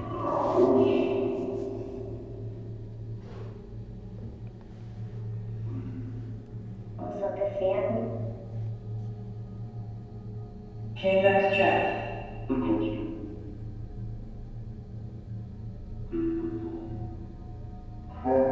Kein Foto.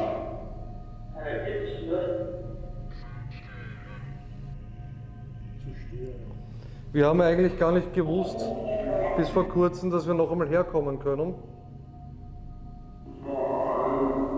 Aber heute ist es ganz, ganz sicher das letzte Mal. Eichenklo. Und wenn ihr euch mitteilen wollt, dann nützt bitte diese letztmalige Gelegenheit. Hatte er im Traum.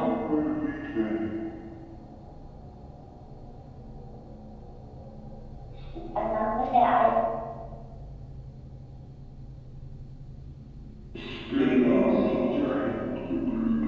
Groß von draußen. Das ist die Semmeringbahn. Also, Die Hundefirma. Flug. Flug ist gekommen. Flug? Flug, ja. Und ist es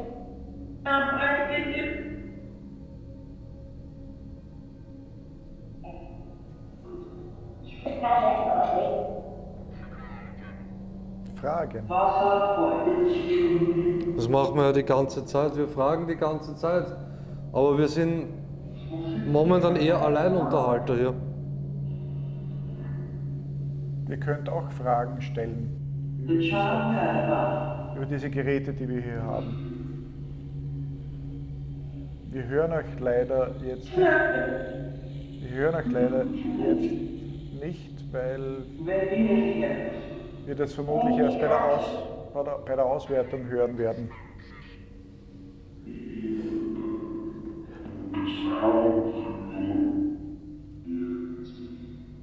Gedanken zusammen.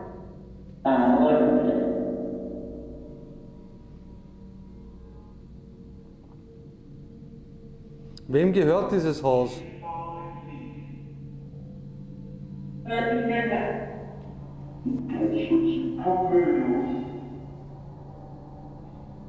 Ach, mit dem Schwert.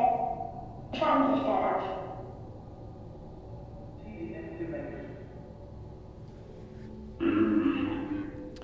Glauben. Wasser auszusehen.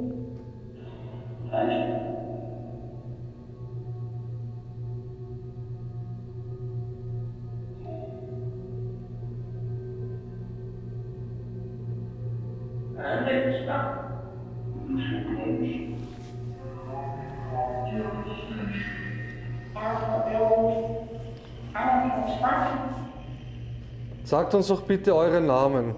Wir haben eine schöne Liste zum Nachprüfen.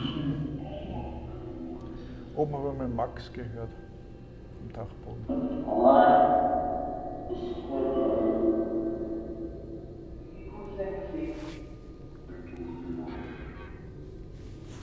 Hören.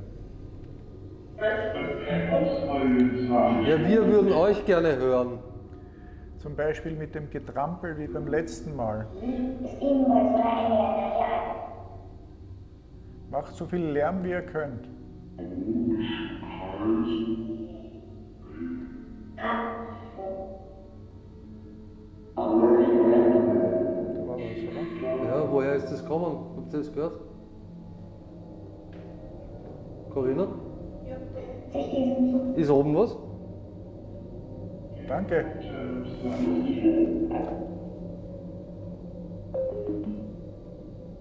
Könnt ihr nochmal trampeln, Lärm machen?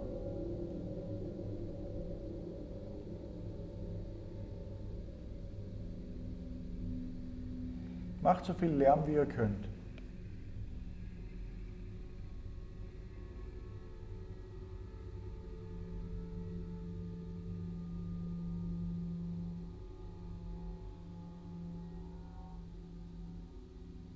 Zeigt uns, dass ihr hier seid.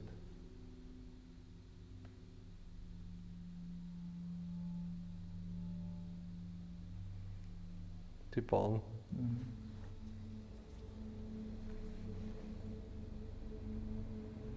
Aber dann war das zuerst nicht die Bahn, weil so schnell hintereinander kommen nicht zwei Züge.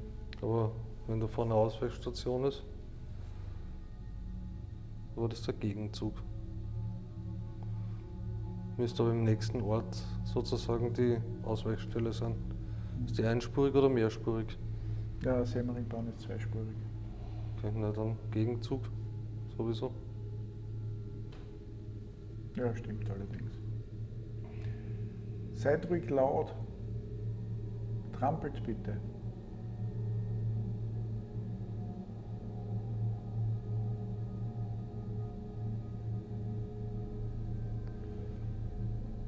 Das ist jetzt gemein von mir und das schon lange nicht mehr gemacht. Aber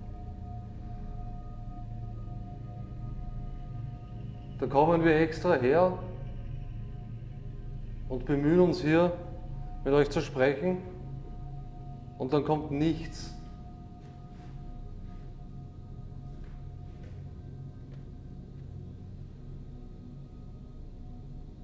Absolut gar nichts.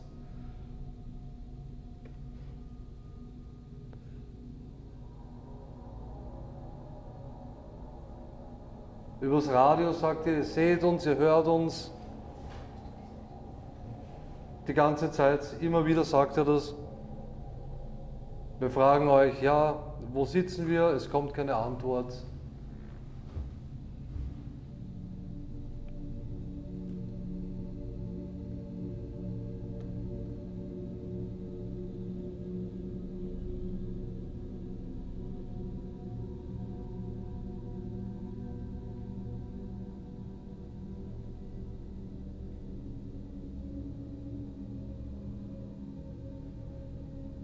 Eigentlich ist es sehr viel schöner, wenn es ruhig ist, Ihre Erinnerung. Ich mag den Lärm sowieso nicht. Kann man sich nicht konzentrieren und auch nicht ungestört arbeiten.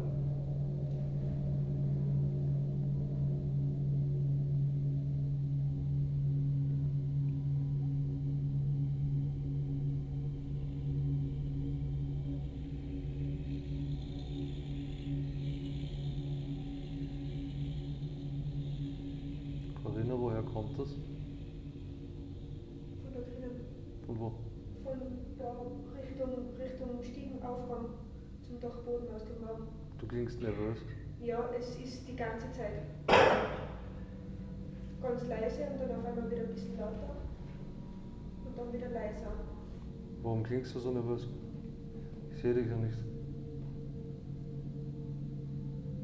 Ich weiß nicht. Macht sich nervös? Ja.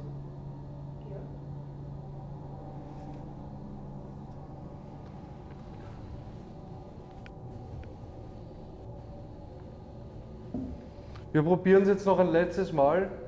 Ein paar Minuten mit dem Portal. Warte bitte kurz. Ich glaube, ihr könnt nicht laufen. Nicht mehr. Oh.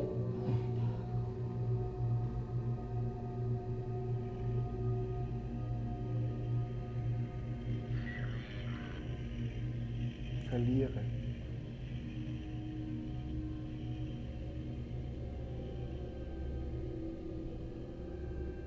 Aber ihr habt ja schon Lärm gemacht. Verlierst du beim Fangen spielen?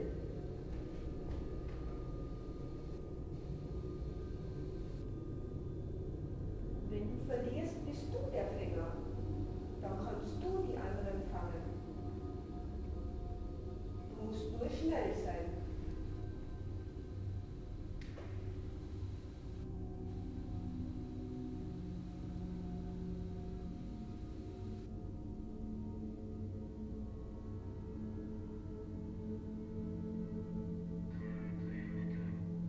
So selten.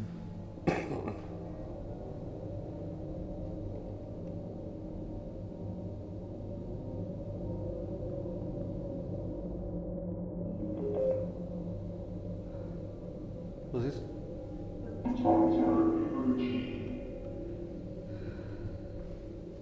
Sag, was ist? Sehr kurzatmig, ich habe nicht viel geatmet. Was war jetzt da oben genau? Weil wir sehen es ja nicht. Wir sehen nicht einmal irgendwas von dir. Was hast du genau mitbekommen? War schlecht. Was war denn schlecht? Schon wieder. Es ist, als ob von dem Raum, wo der Tisch steht mit der Küche und dort rennen die Kinder Richtung uns her und dann wieder zurück. Oberhalb oder auf gleicher? Oberhalb, an der Decke. Am Dachboden. Ja?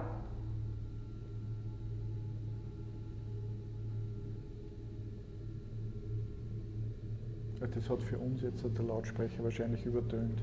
Ich höre es die ganze Zeit und ich spüre sie auch richtig, nur ich kann es nicht genau lokalisieren. In der Armee.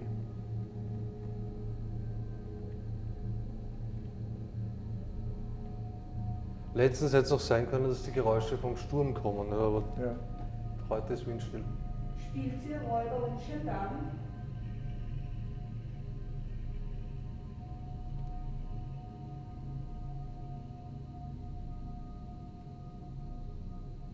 Hörst du das nicht die ganze Doch, Zeit? jetzt hör's.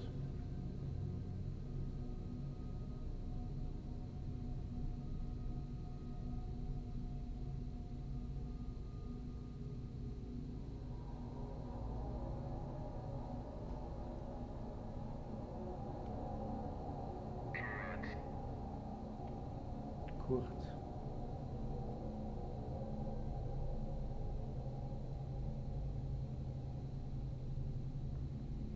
Habt ihr die Erlaubnis, am Dachboden zu spielen?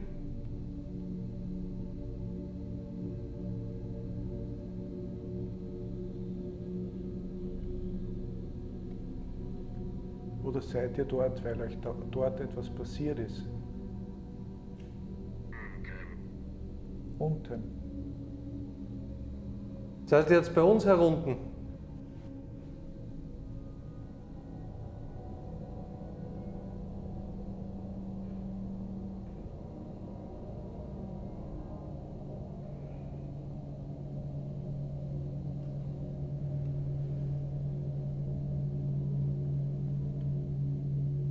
Was ist das? Hörst du das?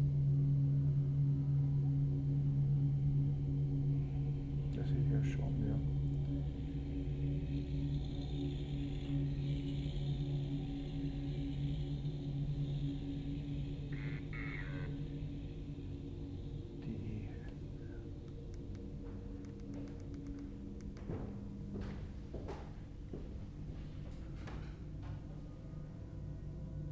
Die Corinna, alles gut? Ja. Jetzt ist ruhig, oder? Und? Was ist das?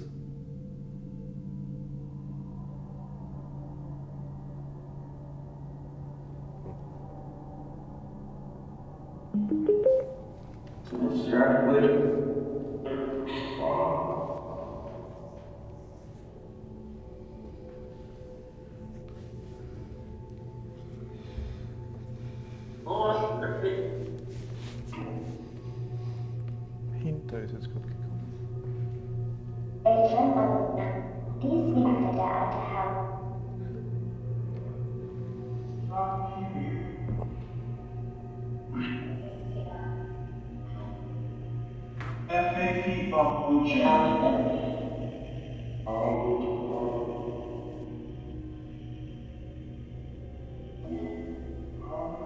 Strahlende Flammen. Was war da vorher? Fehler oder wie? Schwaches Signal ist da nur gestanden. Nein, nein, vorher. Die Ehe. Was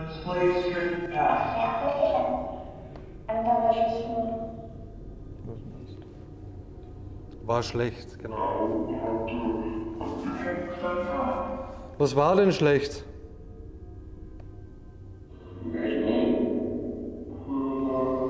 Oder wem war schlecht?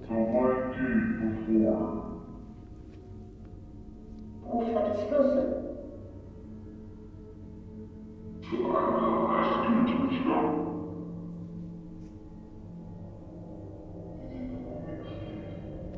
Von dem Spucker.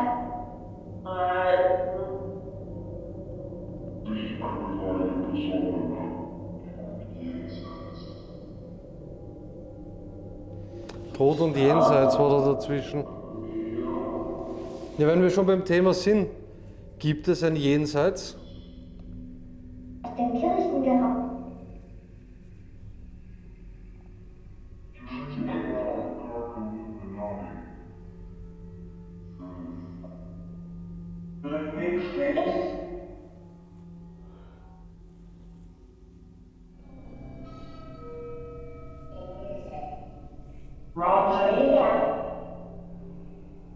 Was ist denn im Jenseits?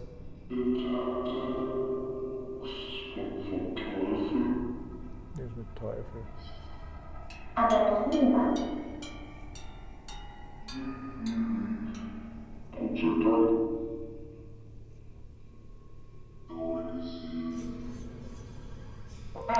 Wie geht es denn dann weiter, wenn man im Jenseits ist? Und die Furcht hier.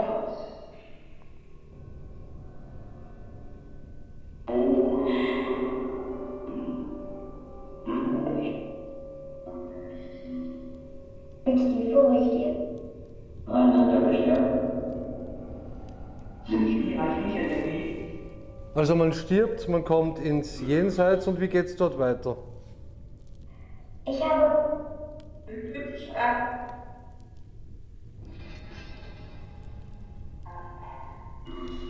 Also das sagt nicht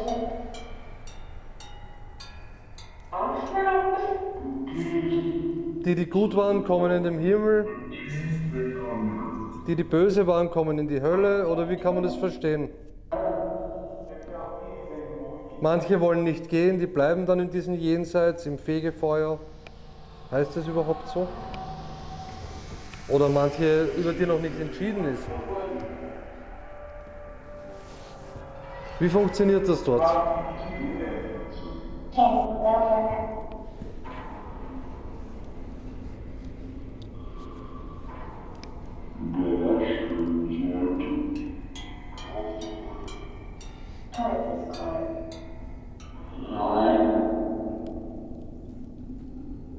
Da wird rückwärts gesprochen, merkst du das immer wieder? Teilweise, ja.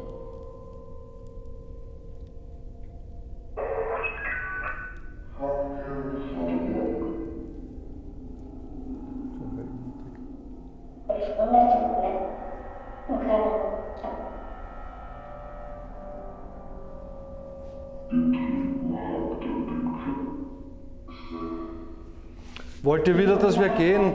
Weil der Teufel und so Sachen sagt.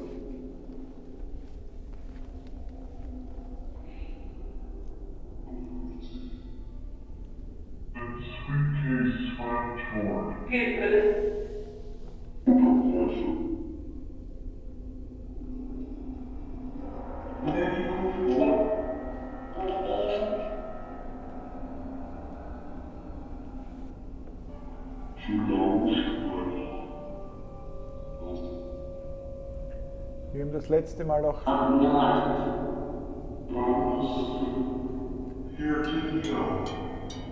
machen wir das hier. Wir haben das letzte Mal auch Kinderlachen gehört.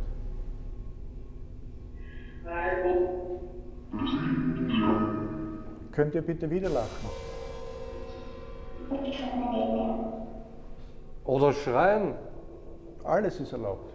Wir sind sehr froh, wenn wir mehr von euch wahrnehmen.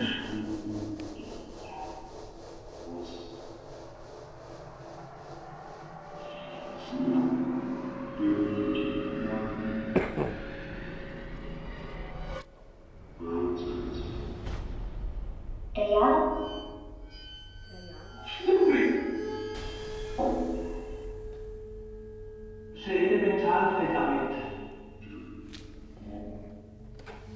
Ihr könnt richtig Radau machen. Das stört uns nicht. Ich glaube, ihr wollt einfach nicht oder ihr dürft vielleicht nicht.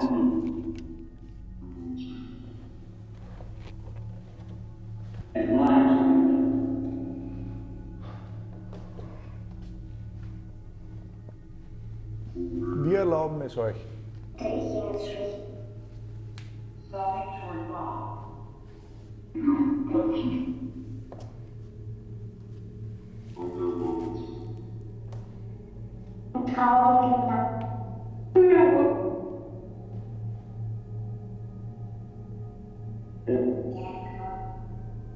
Oh.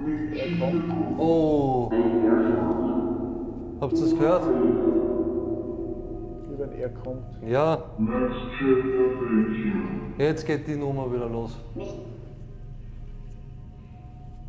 Jetzt geht die Nummer wieder los. Wer kommt denn?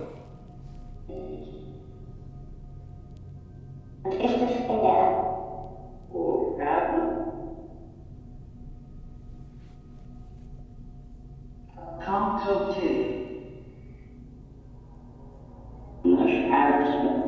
Wer kommt denn jetzt wieder?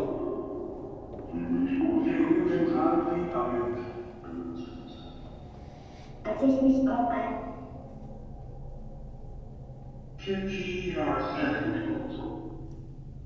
Sag mir doch bitte, wer kommt jetzt wieder?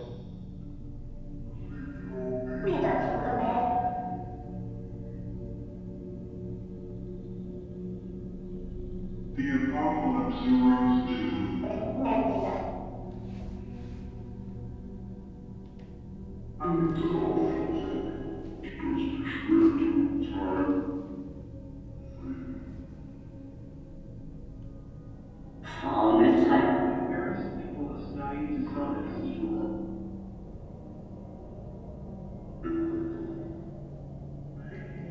Leider kein Platz.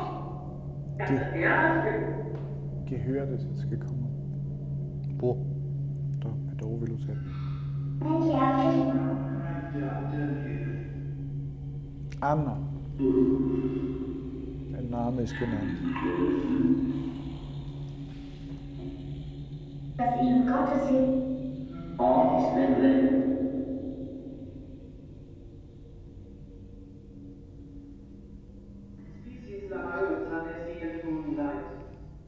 Wer kommt denn jetzt? Weil wir werden jetzt gehen.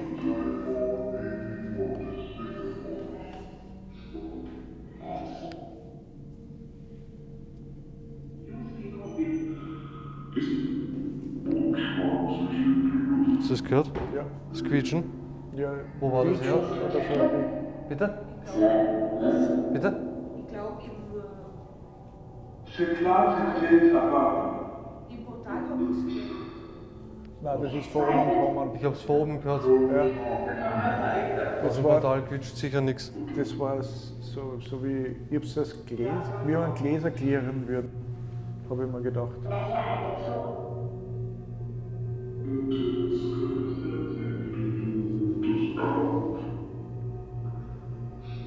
Letzte Möglichkeit.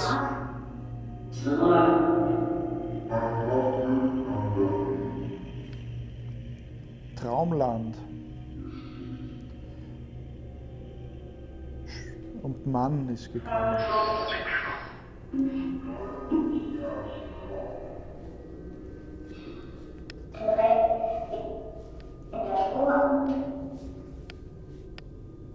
Macht ein lautes Geräusch da herinnen und wir gehen.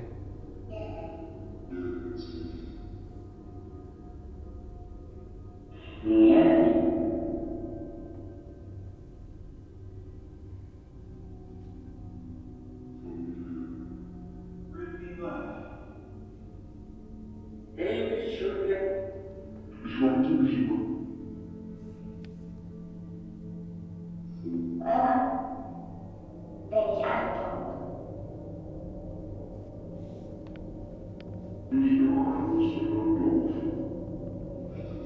Ja, wir kommen dem dann nicht näher mehr so. Ja. Dasselbe wie letztes Mal, wir haben das Mikrofon noch nicht mit. Ja. War zu kurz. Wir sind das letzte Mal da. Jetzt sagten sie es. Ich immer so, wir werden so ein bisschen angefüttert. Dann ist wieder, wow. Im Hintergrund. Ja. Das darf ich nicht einmal sagen. Jetzt Punkt, Punkt, Punkt, dich. Ja.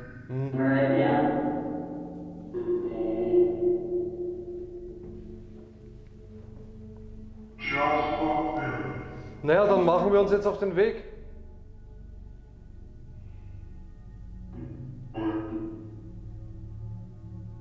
Unser Team geht jetzt und wow. Ha?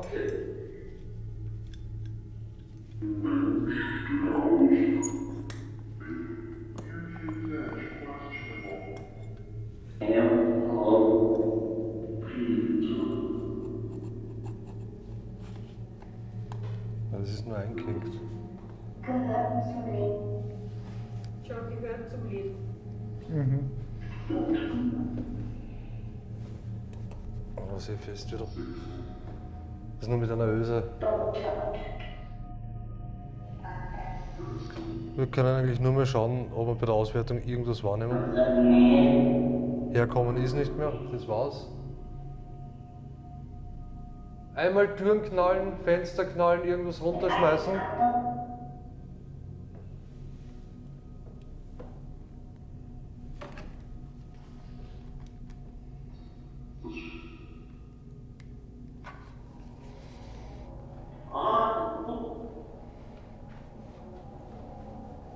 Willst du noch was probieren? Ich wüsste jetzt nicht was, wir haben jetzt schon alles durch, denke ich mir, oder? Wir sind oben gewesen. Ja, Es ist schon ein bisschen was gekommen. Ja. da ist auch was, wir hören es ja die ganze Zeit. Ja. Ich meine, Hardcore wäre wirklich da. Eine Nacht im Schlafsack schlafen, Kameras fix positionieren, aber wie gesagt, ob das möglich sein wird, wage ich zu bezweifeln.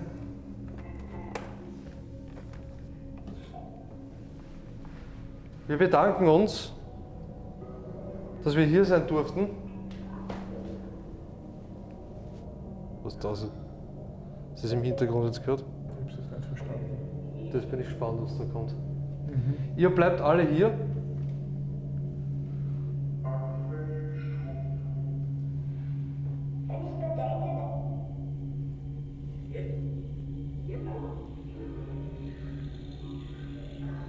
Vielen Dank. Danke. Und zurück zum Stützpunkt. Nimmst du die Tasche mit? Ja, ich suche es gerade. Warte. Bitte? Hier sehe ich genau nichts jetzt im Ja, Moment. ich sehe Da auch ist nichts. Da ist Ich hab's. Soll ich dein Geheimnis verraten? Ja. Wenn es finster ist, dann sieht man nichts. Und überhaupt, wenn man bestrahlt wird. Ich weiß nicht, ob du es bereits wusstest. Ja, ich wollte gerade sagen, das ist die Stufe, wo ich jetzt, glaube ich, schon 5-mal umgeschnappt bin.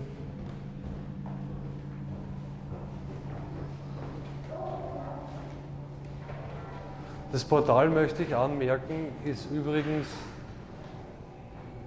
jetzt leise geworden, warum Ja. auch immer. Okay. Kommen. Gut. Kommen ist gerade ausgegeben worden. Wie? Kommen steht da. Kommen? Kommen, ja. Ja. Wir gehen. Wir gehen, ja. Das war's. Schönen Abend. Danke. Danke. Interessant waren diesmal die Kinect-Anzeigen beim Stufenaufgang. Die Skelette waren genau zwischen den Pfeilern, aber ziemlich klein, so von der Dimension und der Größe, total merkwürdig. Normalerweise sucht die Kinect ja irgendetwas, was menschenähnlich ist und würde sich auf den Pfeilern oder auf die Pfeiler konzentrieren. Aber genau dazwischen, Ja. in den Hohlräumen, wo nichts sonst ist, interessant, und es waren wieder 2 Stück, so wie oben Ja. am Dachboden. Also scheinbar, wie gesagt, die Aufforderung, dir zu folgen, ja, den sind sie halt auch nachgekommen. Ja, genau. Es war sehr, sehr spannend, eben diese 2 Erscheinungen oben am Dachboden auch zu sehen, nachdem es so gefordert war und nachdem er darum gebeten hat. Ja. Was ist so aus dem Portal nun gekommen? Vertrau uns nicht, nicht hier so, der Geist, ein bisschen derb, ihr Schweine. Das haben wir schon mal gehabt vorher, gell? Ja, Ja. ja. Uns bestatten ist gekommen, unsere Gefährten, ein Geräusch, ihr seid zu laut, das kommt auch Ja. immer wieder mal vor. Das scheint auch, passt auch, denke ich mir, für jemanden, der eher dann Ruhe gewohnt ist, weil es eben sehr leer ist, üblicherweise. Dann nähert sich Raum und wir dürfen sprechen, was auch passend ist. Ja, auf die Frage von der Corinna, ich weiß nicht mehr genau, wie es jetzt ja war, könnt ihr laufen oder könnt ihr fangen, spielen, so ähnlich war die Frage, kam direkt aus der Ovilus-App die Antwort, nicht mehr. Sehr spannend, ja. Ja, das war auch so ein Moment, aber wie aus der Pistole geschossen, nicht mehr. Ja, was sehr gut gepasst hat auch. Ja. Ja. Furcht jenseits, also das würde auch passen. Das erklärt auch, warum diese Präsenzen nicht weg sind, warum sie noch hier sind. Ich bin böse. Dann kam die Meldung, das kommt vom Teufel bezogen auf das Jenseits. Wenn man nach der Bibel geht, Adam und Eva und die Schlange, die ja den Teufel verkörpert, der Apfel, ja, ist es gar nicht so abwegig. Stimmt, ja. Dann kam noch an der Wand und dann wieder einmal, er kommt. Wieder diese Warnung, Ja, wo man immer dann zum Nachgrübeln anfängt. Gibt es da einen Wächter oder etwas, das dann die Präsenzen zurückhält? ja. Was auch noch gekommen ist, war Familie. Ich konnte nicht mehr. Das erinnert mich an eine Meldung vorher. Ja, Ja. das war jetzt so auf die Art, ich musste den Weg gehen oder so. Ja, ja. Ja. Und was dann auch noch gekommen ist, er sagt es uns. Genauso wie einige Beschimpfungen, Aufforderungen zu gehen. Wie immer am Schluss noch einmal gesagt, ja, wenn er, der Meister sozusagen, kommt, ja, dann wollte ich noch mitteilen, bei den Dreharbeiten ist kein Geländer wirklich zu Schaden gekommen. Es ist ihm nichts passiert, auch wenn ich herrlich blöd geschaut habe, als ich das Ding plötzlich in der Hand hatte. Mich wundert es, dass niemand an der Stelle, ja, kein Kamera und nichts, es hat keiner gelacht. Ja, Ja, das wundert mich. Also ich habe mir das am Video angeschaut. ja. Herrlich, also kein Lachen an dieser Stelle.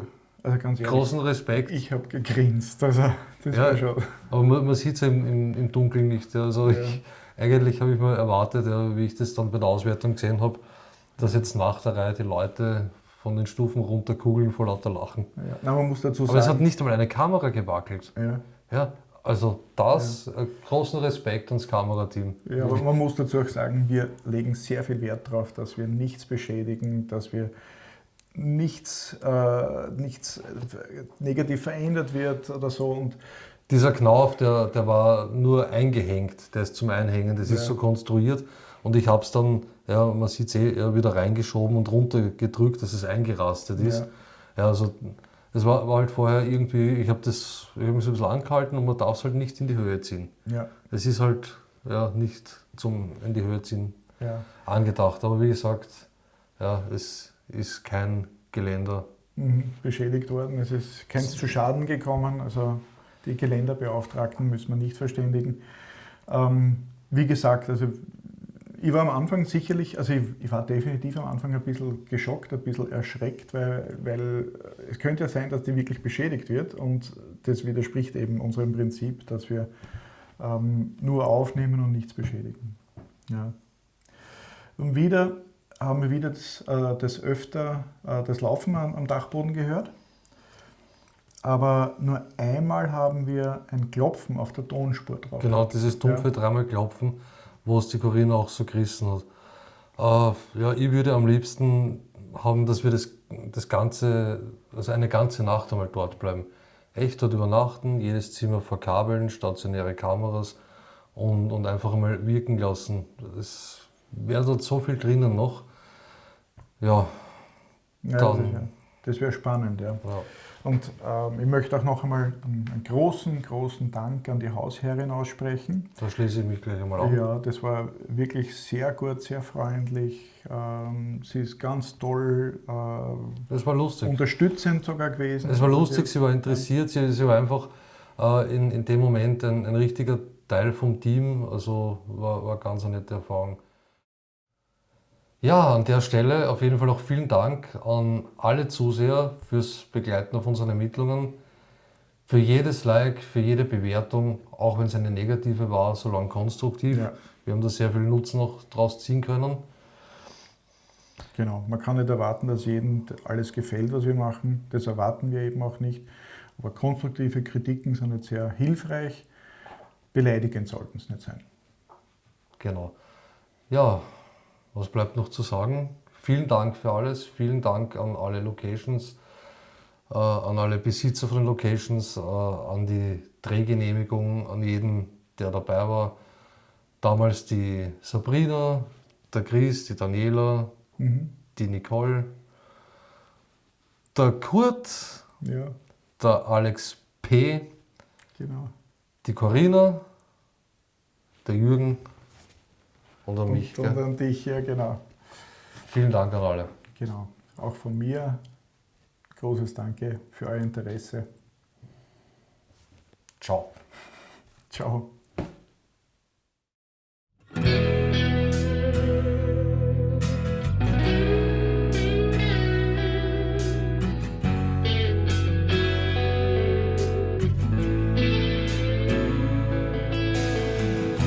Wenn ich so dran denk, wie das früher war, wo's Leben einfach war, unbeschwert.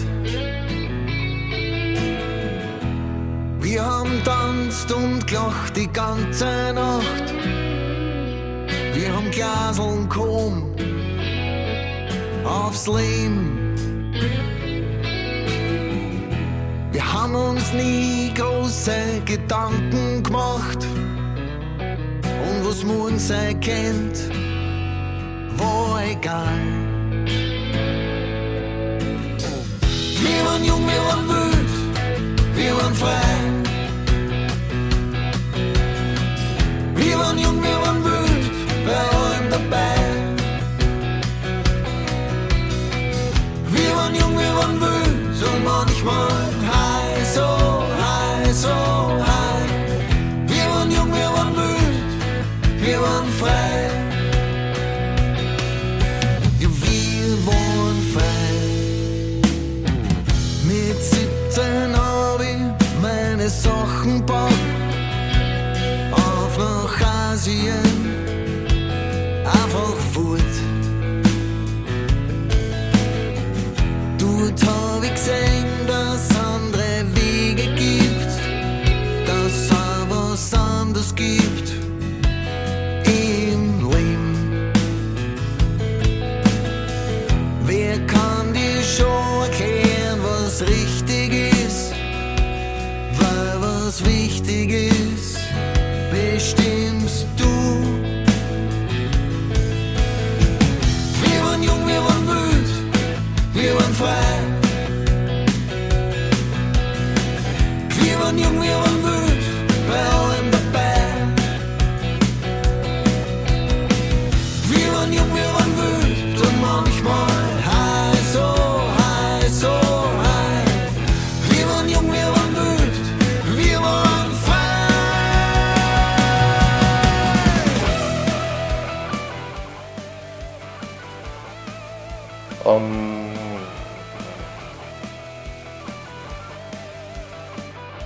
Das war bei mir die Sache mit der Kinect und bei dir. Was ist nochmal? Wir müssen nochmal. Du musst auch lauter reden. Ja. Du musst lauter reden. Der scheiß Akku vom Bildschirm leer. Schauen wir wenigstens nicht am Bildschirm versehen. Warte mal. Oh, yes. Kennst du das, wenn es so weh tust, dass du Finger drauf bist nachher? Das hast du am Nerv erwischt. Muss man einschalten. Sind immer die Geräte, die du kaufst, gegen den Arsch, so wie die Saftpresse, gell? Ja, super. Aber nur wenn du Saft Ja, aber ich muss da die Garantie abwickeln. Das ja, könntest bei du der machen. Saftpresse war es aber so, Ja. die Kohle Ja, nicht ja. ausgeladen hat. Ja. Aus dem Glück genau, oder? Wenn du das brauchst.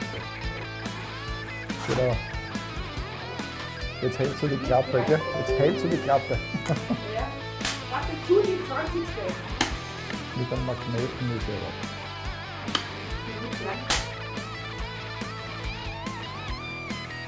Aber es ist nicht für Links in der Fahrt. Ne? Nein, wenn man das so hält, dann kann ich selber lesen, was drauf steht. Aber nicht die Kamera. Oder ich mag so. Ne? Ja.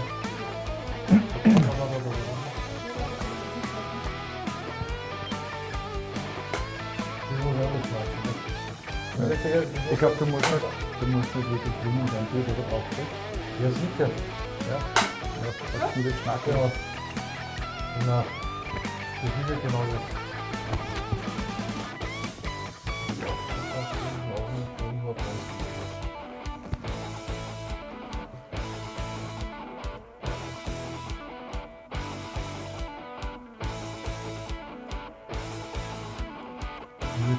Ja.